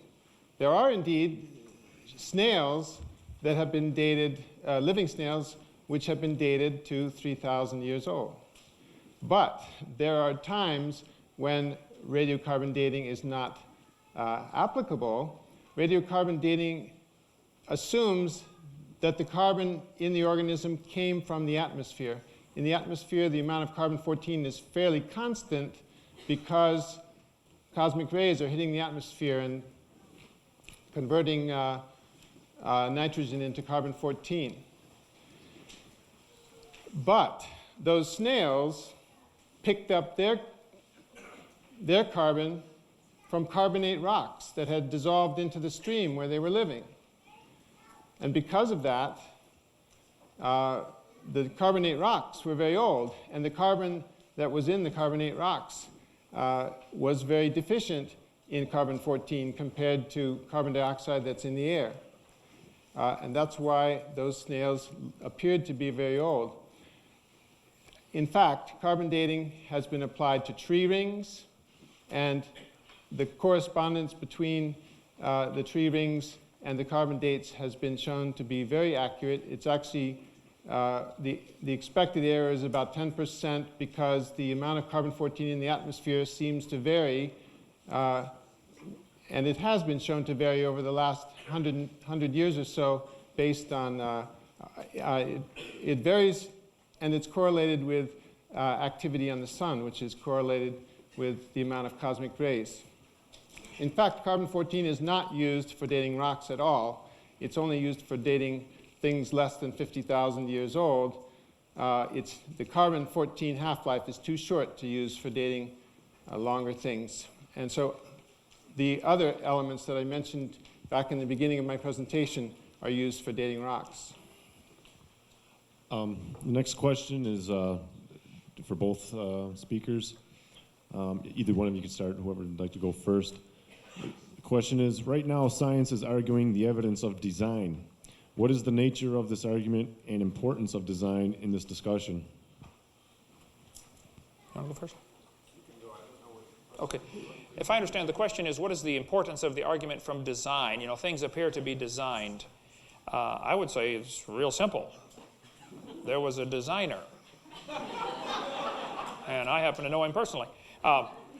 The argument from design was Paley's argument that frustrated Darwin for years, and Darwin in his book, The Origin of Species, where he never did really address the origin of species. I've got the book out in the car. I'm sorry I was late. I didn't have time to set everything up here tonight. But the argument from design is as yet unanswered. If you find a 15-inch rim and a 15-inch tire, you would assume the tire was designed to fit the rim. And they are, of course. We find billions of examples in the world where things are obviously designed for what they do. The evolutionist has this enormous amount of faith, and I do really greatly admire their faith, to believe that these things could happen by chance. Well, again, you're welcome to believe that, but that's not science. That's your religious belief. Now, people hold to that religious belief for various different reasons. We could get into that if you'd like, but the fact is it's not scientific. It looks to be everything's designed. And you don't have to see the designer to believe he exists. I've got a watch made in Japan, Casio Databank, holds 300 phone numbers. Calculator, stopwatch, countdown timer, does not tell time. You have to look at it. But this is really an amazing machine. I don't have to see the designer to believe he exists. I've never been to Japan. I can stand here in America and say, wow, that guy must be smart. That's logical. I can look at a single cell under the microscope, and one cell is more complex than the space shuttle. And I can say, wow, the designer must be really smart. That's just logical. They had to be a designer. I think what the question is referring to as the argument from design is a recent thing that comes out of discoveries in physics and so forth, that the universe is very finely tuned to make life possible. Supposedly, if some of the basic constants of carbon atoms were just a little bit different, not enough carbon would have formed in the centers of stars long ago to even make life possible. There's an assumption, which I must say I don't like, in what Dr. Hovind says. There's an assumption that someone who believes in evolution does not believe in God. But that is not true. I believe that there's a designer and that he made the universe as a whole. Not every little worm and every little bacterium, but made the universe as a whole with laws that would let it keep going on its own. And that's basically something that it's a faith based on in part on this argument from design, but also just from an understanding of life and a sense of spirituality. And so believing in evolution doesn't mean you don't believe in God. It just means you don't believe in the narrow view of God that says God created the world 6,000 years ago. The next question is for Dr. Hovind. We are able to witness star evolution. In the space, there are tons of matter, gas, and particles. Those particles form in star-forming regions, nebulas, And we are able to see that as well as the evolution and death of stars. How can you say that solar evolution is not science, that it is religion? We are able to look at that. The example the person gave there is we can see the evolution of stars. We can see solar death. We see stars destroyed. We see stars blow up. It's called a nova or a supernova. There's no question there's an awful lot of stars out there. The Bible says God made the stars. And the argument, Dr. Paulson, I agree. I don't think that a person who believes in evolution doesn't believe in God. I'll just say you don't believe in the same God that I believe in. The God that I believe in can make it right first time. He doesn't need to practice or play around. Okay? I wouldn't worship a God as retarded as one that has to use blind random chance to get us here. I think he did it right first time. Okay. I think all we see from stars is the opposite of evolution. Examples of things breaking or falling down. As far as how we see the distance to the stars, that was brought up earlier. That's one of the 14 points I have left hanging here. I cover that very thoroughly on video number 7, calculating the distance to stars. The idea that starlight is consistently the same speed, or that light is they need to read what was done at Harvard 2 months ago in February. They slowed light down to 1 mile per hour in the laboratory. Last year they had slowed down to 38 miles an hour. Check Dr. Howe, H-A-U, at Harvard University, where they've done all this. But I go through calculating distance to stars. Everything I see from the stars proves the second law of thermodynamics. They're breaking down, they're burning out, they're falling apart. If red giant stars turn into white dwarf stars, that's the opposite of evolution. That's losing, not gaining. I'd like to see one example of any star forming, or one example of any star improving in its complexity. I mean, obviously, they're burning up. I mean, how did they start is the question. That's all. And there's no evidence that they could have. All the evidence says they had to be created instantly, or had to be created at least, because they're all burning out. So how did it start is the obvious unanswered question from the evolutionist perspective. The question I believe was about evolution of stars. I didn't say anything in my presentation about anything except biological evolution, but among astronomers there is a very well-developed theory of star evolution. We can't see stars evolve because it takes time, but we can infer things, and we can make tests of hypotheses just like we can do with biological evolution. I want to make a comment about one thing that Dr. Hovind said. He said he didn't believe in a God that relied on chance to get us here. I don't see anything wrong with chance. When parents have a child, they leave it up to chance what that child is going to be like. And yet they love that child just as much as if they had planned it, maybe more. Why can't it be the same with God? To create the universe at the beginning and let us come into being. He didn't create us specifically, but we are in existence by his will. So I don't think you can argue against chance. And in fact, any other argument is going to lead you to determinism. If you think that you are here entirely by it was determined that you're going to be here, then it couldn't be that you have any free will. If you don't have any free will, then morality, love, faith, none of those things mean anything. The chance aspect is important. God had to give us freedom to make choices in order to make life meaningful. That's all.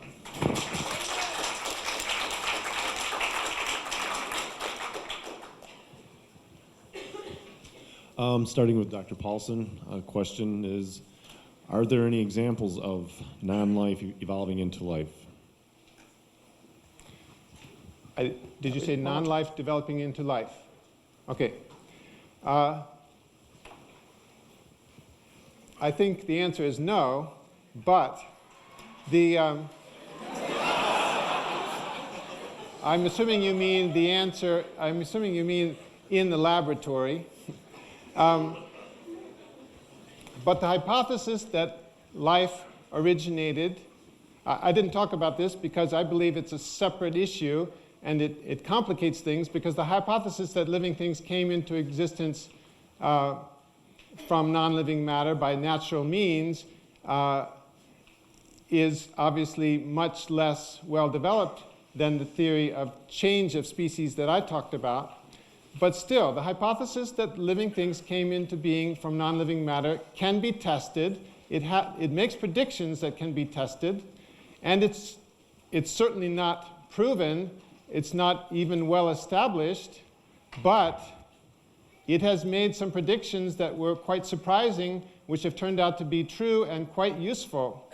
For example, that hypothesis predicted the existence of, it would take too long to explain why, but it predicted the existence of molecules that have both the properties of genes and catalysts. In other words, it predicted that RNA molecules would serve as catalysts, and that was subsequently found to be the case. It makes other predictions as well about the existence of self-replicating molecules, and there's been some progress along those lines. So it's not an unreasonable hypothesis by any means. It certainly has not been disproven. I think it has been disproven as far as the origin of life. There have been numerous experiments to try to create life in the laboratory. Students are taught, like this textbook says, many important events occurred during the Archean era, the most important of which was the evolution of life. Progress from complex molecules to even the simplest living organism was a very long process. This one says the first living cells emerged between 4 billion and 3.8 billion years ago. There is no record of the event. The first self-replicating systems must have emerged in this organic soup.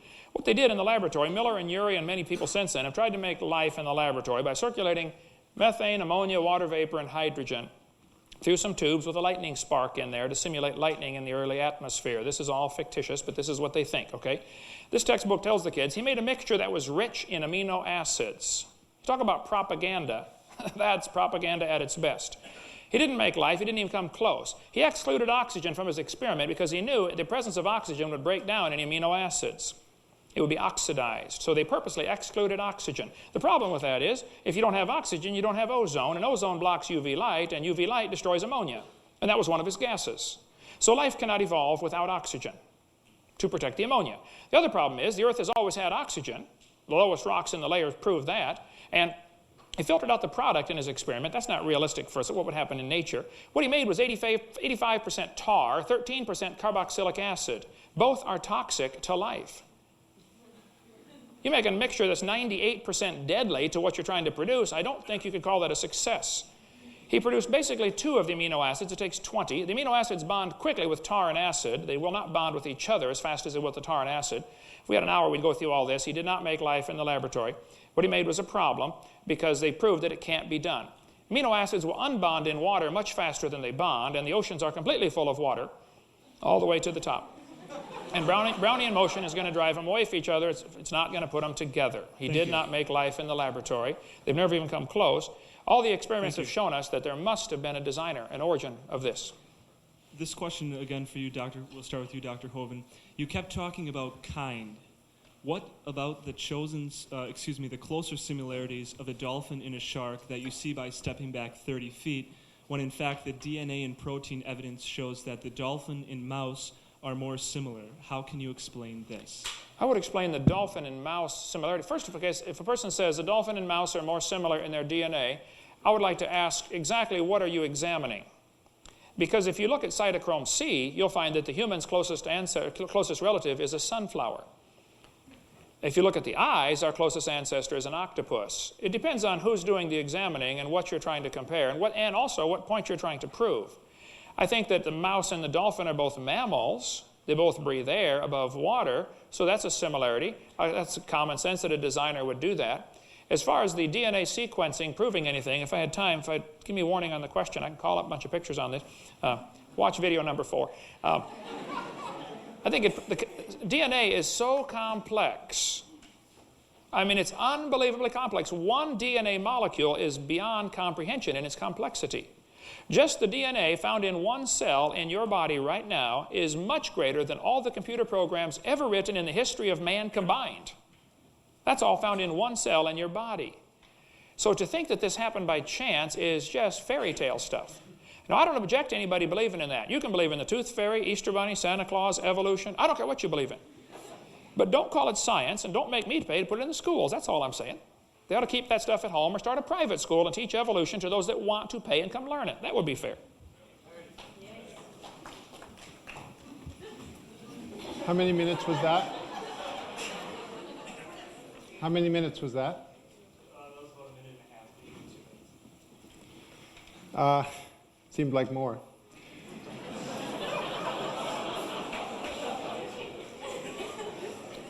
Okay, DNA similarity is something that can be measured. DNA similarity means you take a long sequence of DNA from one organism and a long sequence from another, and you line them up and you see how many differences there are. It's actually more complicated than that, but there are ways to do it. And you can measure the distance between two DNA molecules as basically the number of changes or mutations that would be necessary to change one into the other. Now,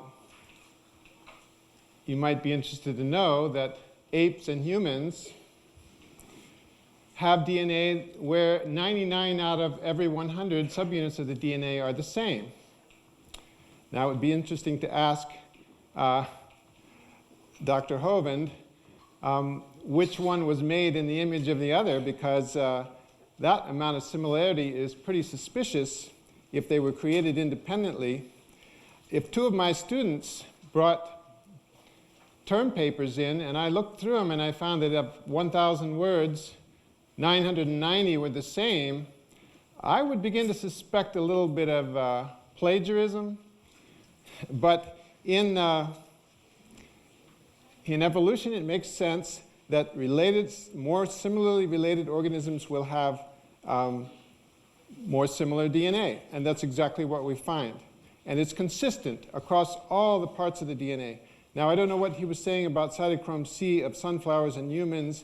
That sounds like it's at odds with everything I've read. The octopus eye is not at all similar to the human eye. It has the retina and the nerves the opposite way around from what human eyes have. And so the octopus and human eyes are not evidence for a common designer by any means.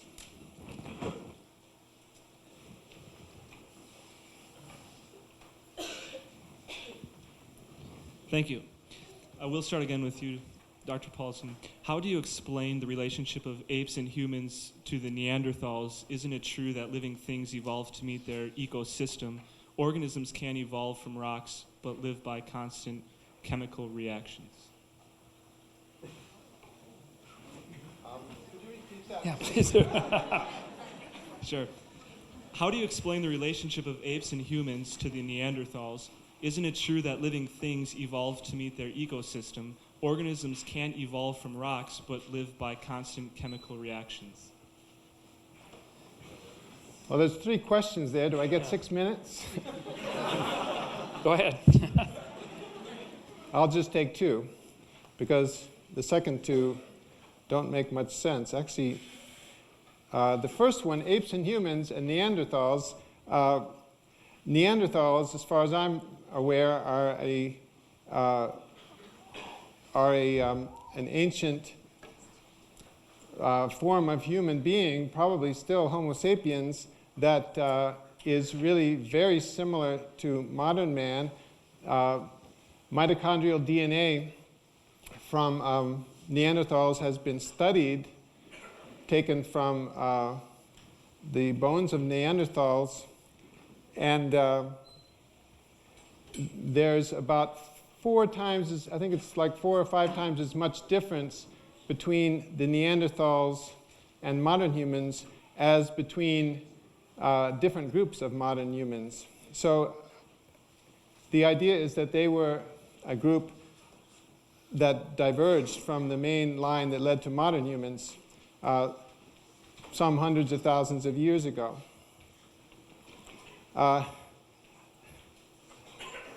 The other thing about evolving from a rock,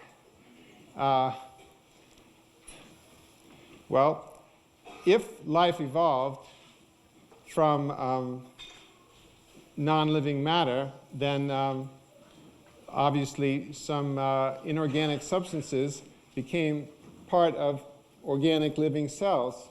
But let's see, I don't quite see what that has to do. What was the second part of that? The rock and the constant chemical reactions or something? I think I'll just leave that one. I confess I don't understand the question either. I do understand a good part of it. As far as humans and Neanderthals, I think the evidence indicates, even though Neanderthals are presented as part of the evolutionary chain in the typical textbook, the evidence from the Neanderthals is that they are just human. They're within the range of humans. The 4% difference that he mentioned is certainly still within the range of humans. Dr. Cuazzo has written a fascinating book on this called Buried Alive. He was one of the few men to actually go study the actual bones. Most people, when they study fossils and learn about evolution, they get to study a copy of the fossil, a casting or a replica. You ought to read this book, Buried Alive. You can get it through my ministry or get it through him. He lives in New Jersey. I can get you his phone number if you want. Call him, ask him any questions directly. He's a dentist. He studied Neanderthals very thoroughly and wrote this very conclusive book about it and said, folks, they're just a human, that most of them had acromegaly, excessive secretion of growth hormone in old age. The bones in the forehead start to get thicker. When a person passes 80 or 90 years of age, the forehead starts to thicken, gets thick-headed.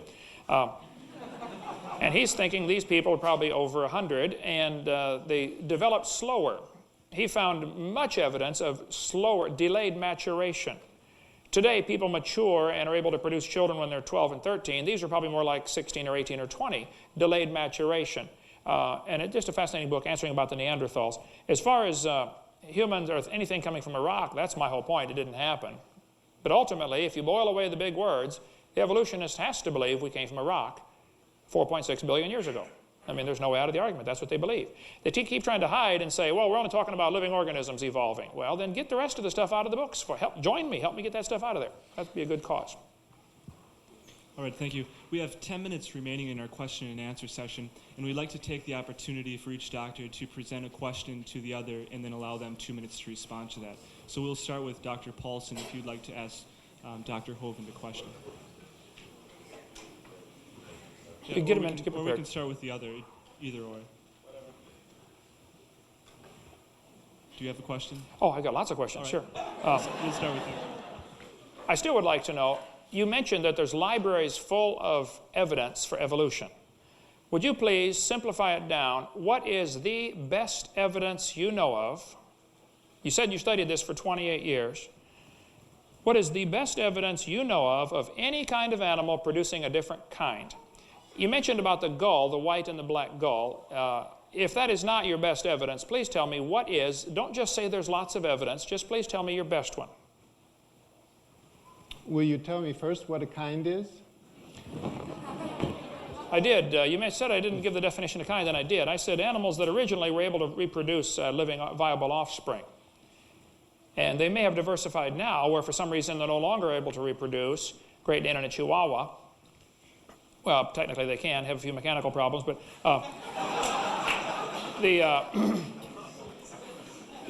biblical created kinds were those that were capable of reproducing a viable offspring, which was also capable of reproducing. So that would be a good definition of kind, at least the best I come up with on the spur of the moment. This is quite an amazing thing, because these people who call themselves creation scientists have this idea of a kind, and they have no idea what it means.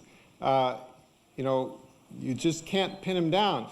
I gave you a good definition for what a species is. It's a group of creatures that can interbreed, a group of animals or plants that can productively interbreed, and that's the definition of a species. That's a well-defined concept. There are some difficulties when you have transitions taking place, like the two gulls. But let me give my best evidence for this idea. Dr. Hovind's been talking about what? Dogs and bananas? Well, let's talk about dogs and peas, because I don't happen to have any knowledge of data on bananas, but I think if you can show it for peas, you can show it for bananas. And by the way, I haven't studied evolution for 28 years. I've studied biochemistry. But one of the things I have studied for almost 28 years is proteins that are in chromosomes called histones.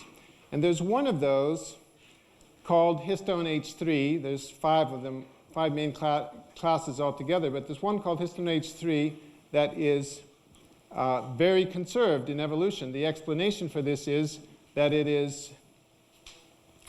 has so many functions, so many parts of the protein. When the protein first originated, probably in the first nucleated cell, when that first happened, it had so many functions that no part of it could change. And so it has stayed the same. There's only one difference between mammals and peas. Now, you could say that's due to the same designer. I say it's due to common ancestry way back in the very first nucleated cell, the eukaryotic cell. How can we test which of those is true? Well, the DNA that encodes that protein can change because the genetic code that goes from a DNA to a protein there's several different DNAs that can encode the same protein. So evolution would predict that if you looked at the DNA, even though all organisms, from plants to mammals and everything in between, has almost identical histone H3, you would predict that when you look at the DNA and the similarities in the genes of the histone H3 gene, you would come up with a family tree like the ones I showed you before, and that is what we find. If those were all created, you would predict that one of two things should happen. Either the creator would, if the proteins are all the same, why wouldn't the creator make all the DNAs the same? Well, might just choose the codons from the genetic code to use at random, and then there would be no relationship between the DNAs at all. Or they might be chosen so that the same DNA was used in all cases. But you certainly would not predict the pattern that's actually seen. And that, to me, I mean, I never formally studied evolution, but I started out as a biochemist and learning about these proteins. And that sort of thing, to me, is so convincing of common ancestry that it wouldn't matter if there were fossils or not. Okay, Dr. Paulson. Okay. We just got 5 minutes left, and that would give your opportunity for a question to Dr. Hovind. Okay, I guess I'd like to pin Dr. Hovind down one more time on the idea of what predictions his hypothesis makes. And I'd like him to share with us one prediction that the hypothesis of creation makes, hypothesis of creationism 6,000 years ago and all that.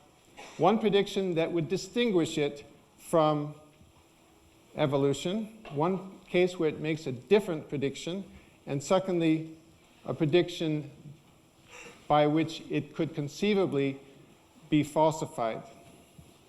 Well, you kind of did what that other guy did. You asked about 5 questions. Just give me one. Narrow that down to one for me. Can you try it one more time? Because I only got 5 minutes to answer this. Pick one. Which one do you like the worst? Just show me a prediction that distinguishes creationism from evolution.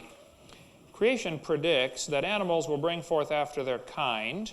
And if you look around the world in all the breeding experiments and accidents, that's all we're seeing, is they're bringing forth after their kind.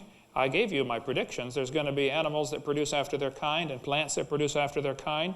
There will be no intermediates between basic kinds.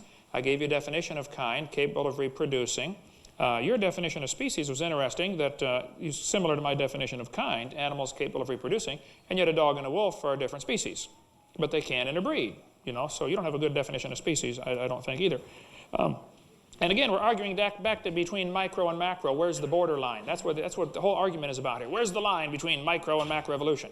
I don't know exactly the definition of all the kinds, but I think the vast majority are pretty obvious, and a 3-year-old can tell you that a banana and a dog are a different kind of animal. So my prediction would be that animals would only be observed to bring forth after their kind, and that fossils we would find would be similar to living fossils today, living animals today, or plants, and that there will be no evidence whatsoever in the living world or in the dead world of anything in between basic kinds of animals. That's what I predict based upon the creation model, and we have yet to see any evidence to the contrary of that. I predict, for one thing, fossils don't form very readily. Millions of buffalo were slaughtered out west in the last few hundred years. I defy you to go find one fossilized buffalo. The existence of fossils, period, is very good evidence of a flood. Soft-bodied animals like worms and jellyfish are found fossilized. Had to be buried instantly. They'd have been decayed or scavenged in a few, in a few moments down in the ocean, in the real world. So the existence of fossils in twisted, contorted positions and disarticulated fossils where they rotted for a few months and then were finally buried in giant piles of bones. We covered that in video number 6 of my series about all the fossil graveyards, are such powerful proof for a flood. So I gave you my predictions that we'll find animals that only produce after their kind in the living, and we won't find fossils of anything in between. And we'll find zillions of fossils buried in the ground. As far as something that would falsify that, well, then the opposite. If we don't find any fossils buried in the ground, then probably that's good evidence there wasn't a flood.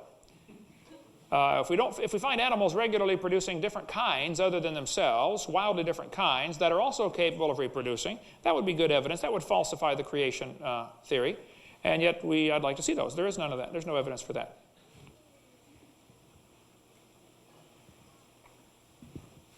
All right, if each of you would like to make a closing statement, a brief closing statement on your behalf, we would take those now.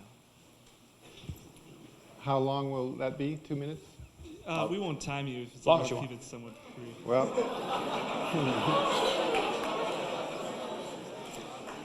in that case, I'm glad I'm going first.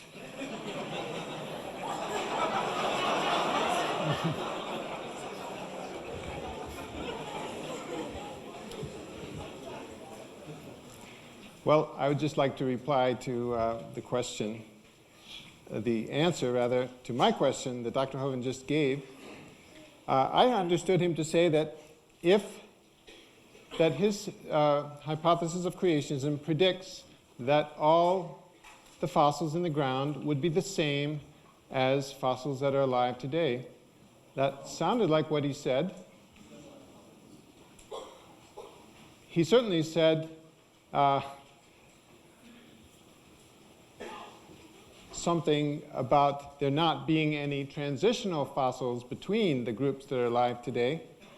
And when he tells you that there aren't, he is quite simply ignoring lots of paleontological work and lots of fossils that have been discovered. They're out there, and the thing that makes evolution science, one of the things that makes evolution science is that when people make claims, other people can check them out. Those fossils are there in museums and laboratories, so people can check them from themselves, and they are some that are clearly transitional. So that would tend to disprove creationism, if that's a really firm prediction of it, that those shouldn't exist. He also says that creationism predicts that there should be zillions of fossils. Well, he hasn't answered my point about there being too many fossils. There's one rock formation, I believe it's called the Kalu Formation in Africa, which is by test drillings and so forth, has been estimated to contain 800 billion fossils of animals, average size of a fox. Now, you can calculate out that even if the entire Earth was land, there would still be 7 of those creatures per acre. And that's just from one rock formation in Africa. If one examines all these things that creationists say about all the fossils forming in the flood and so forth, and follows them to their logical conclusion, which they don't, you come to lots of absurdities. And that, to my mind, shows that it is not possibly a hypothesis that can be true. Thank you very much.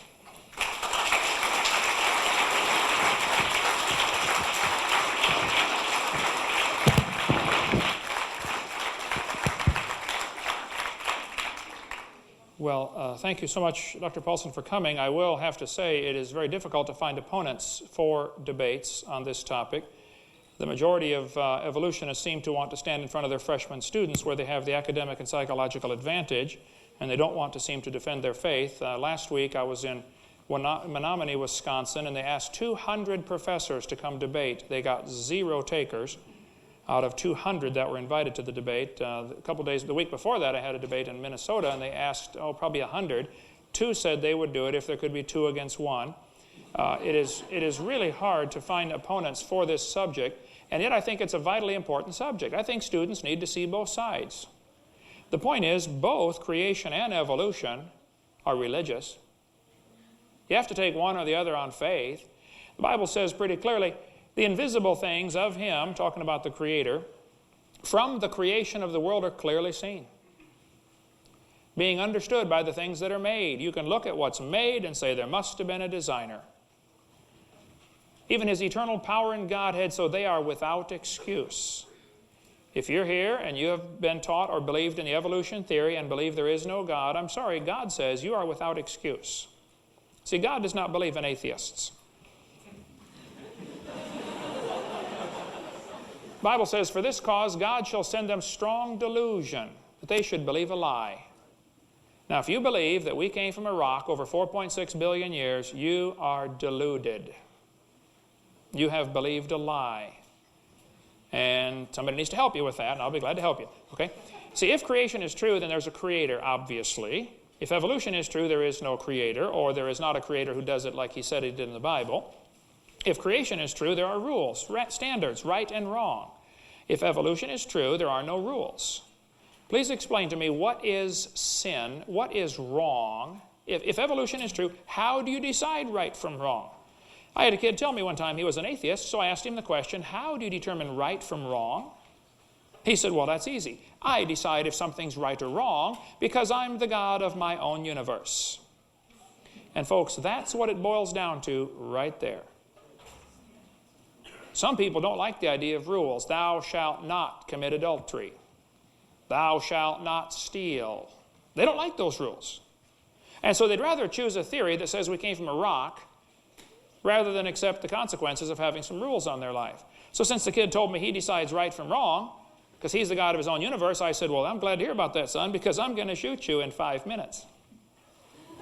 He said, you can't do that. I said, oh, yeah, I can.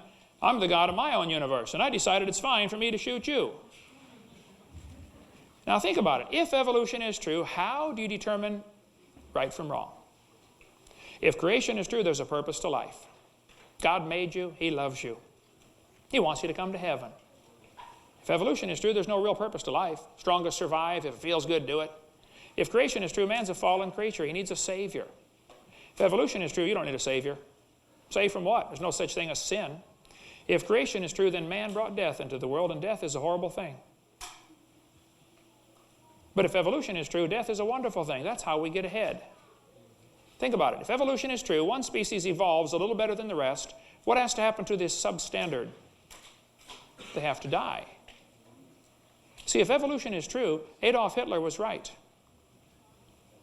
Wipe out what you consider the substandard and let the superior race, the blonde-haired, blue-eyed Norwegians, Vorderstore and the Germans, Guten Abend, he said, let them take over. They need more living space, right? The superior race. If creation is true, there's an afterlife, not with evolution. If creation is true, you can know the future. I know I'm going to heaven. It's not because I deserve it. Are you kidding? If I get what I deserve, I'm in trouble. But I've been forgiven. If evolution is true, there's no hope of knowing the future. And if you're here and you've been taught in our humanistic school system to believe there is no God, evolution is true, well, I feel sorry for you, okay? You've been brainwashed. You've been lied to. The devil's a liar. The Bible says, He speaketh a lie, he speaketh of his own, for he's a liar and the father of it. I'm convinced, after studying this for a long time, Satan is just using this evolution baloney to lead people to hell. He just wants to destroy your life, that's all. And he's laughing at you for believing in it. I mean, right now, he's laughing at you. You believe what I thought about coming from a rock, huh? Well, have at it, man. Enjoy yourself. The Bible says God is not a man that he should lie. And God, which cannot lie, promised before the world began. God promised he'd save you if you'd ask him. 31 years ago, I said, Lord, I'm a sinner. I've broken your laws. But I believe you died on the cross to save me, and I'd like to ask you to forgive me. And I became God's child. He promised he'd save me, and he did. And that's why I'm going to heaven. It's because of God's promise, not because of my goodness. Closing thoughts. There's no evidence for evolution above the level of kinds. None. There's no evidence that proves the Bible wrong. There had to be a designer. Things are too complex. It stands to reason the designer had a purpose. Why did he design such a complex world? Everything you see. This was laying on the table when I got here. A rubber band. A gum band, an elastic, depending what part of the country you're from. Even a simple thing like this, made of 100% natural products, it would be logical to conclude somebody designed it, and there must have been a purpose. Simple, right? It's simple to decide those kind of things, folks. And when you look at the world, if you're not blinded by this evolutionary theory, you can see there must have been a designer, and he must have had a purpose. Now, if you want to run from that, have at it. Have at it. But you'll stand before him someday and be judged. I don't want that. Closing comments, most important thing to me. I didn't come up here to talk about creation evolution so much, though I want to talk about it. I want to get people going to heaven. When I got on the airplane this morning, my son had surgery 3 days ago. He'd like his daddy home with him. My wife has been in pain for 3.5 months. She'd like her husband home. I travel every week of the year, not because I like being gone from my gorgeous wife and my family, it's because there's a war going on. And I want to bring folks to Jesus, that's all. That's why I do this. Tomorrow morning, I'm speaking at Wildwood Baptist Church in Oshkosh. If you want to come, it's free. We'll have several seminars in the morning and in the evening. None of them will be repeats. We got a lot of videotapes. I don't know if they ended up here or not, but they'll be at the church tomorrow. None of them are copyrighted. You're welcome to get my material, copy it, and then send it back and get your money back.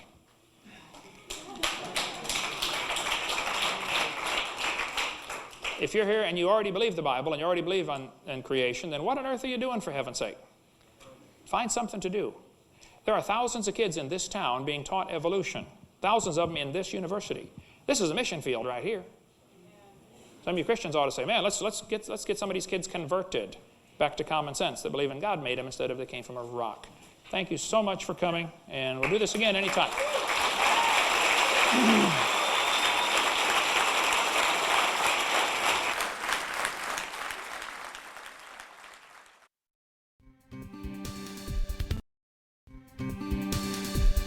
Do you want to know more about how to combat the godless theory of evolution? Creation Science Evangelism offers 4 great tools that help strengthen the faith of believers and win the lost to Christ.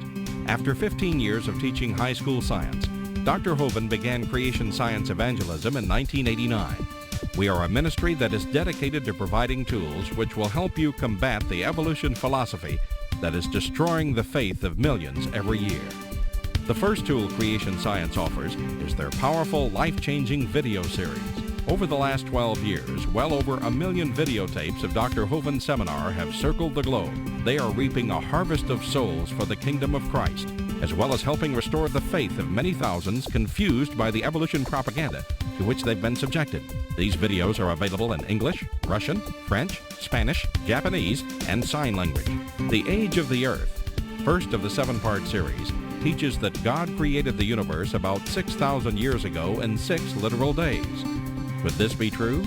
Can it be scientifically proven that the Earth is not billions of years old? This tape gives solid scientific evidence that the Earth is young and that the Bible is scientifically accurate.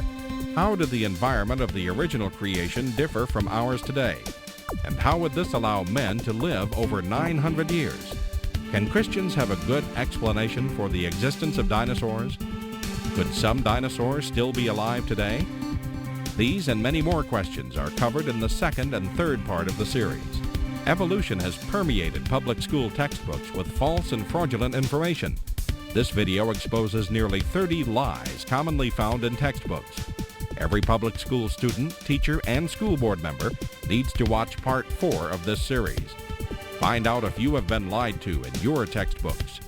Discover the terrible difference evolutionary beliefs have made in the past as well as in recent history in our video number 5. Dictators throughout time have used their evolution-based philosophies to rationalize their brutal actions. Learn how evolution propaganda is being used today to prepare people for the New World Order. This is just a taste of all the information the 17-hour seminar series has to offer. Also available are college courses that expand on the seminars in great detail. For those who can handle a more confrontational atmosphere, our debate series is just for you.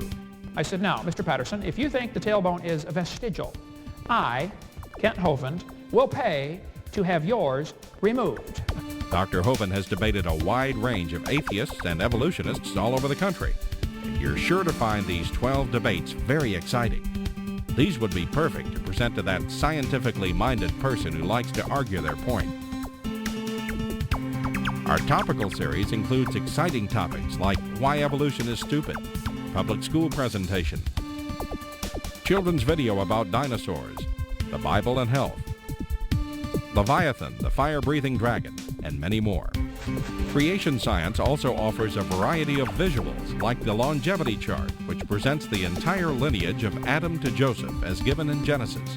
It's exciting to see exactly how many generations were alive at the same time.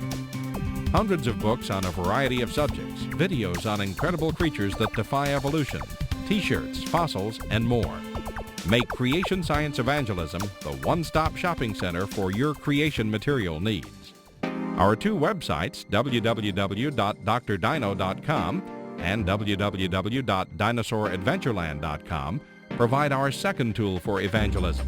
drdino.com is packed with lots of information, from charts and graphs to articles and frequently asked questions. This is also where you will find more information on all of the products CSE has to offer. DinosaurAdventureland.com is great for the kids. They can play lots of fun games and see unusual rides and activities located at Dinosaur Adventureland in Pensacola, Florida. Thousands visit our sites regularly to gain insight into God's creation. The third tool available to you is the live seminars conducted by Dr. Hovind and his son Eric. Since 1989, Dr. Hovind has held seminars and debates in hundreds of churches, schools, and universities in 49 states and 30 foreign countries.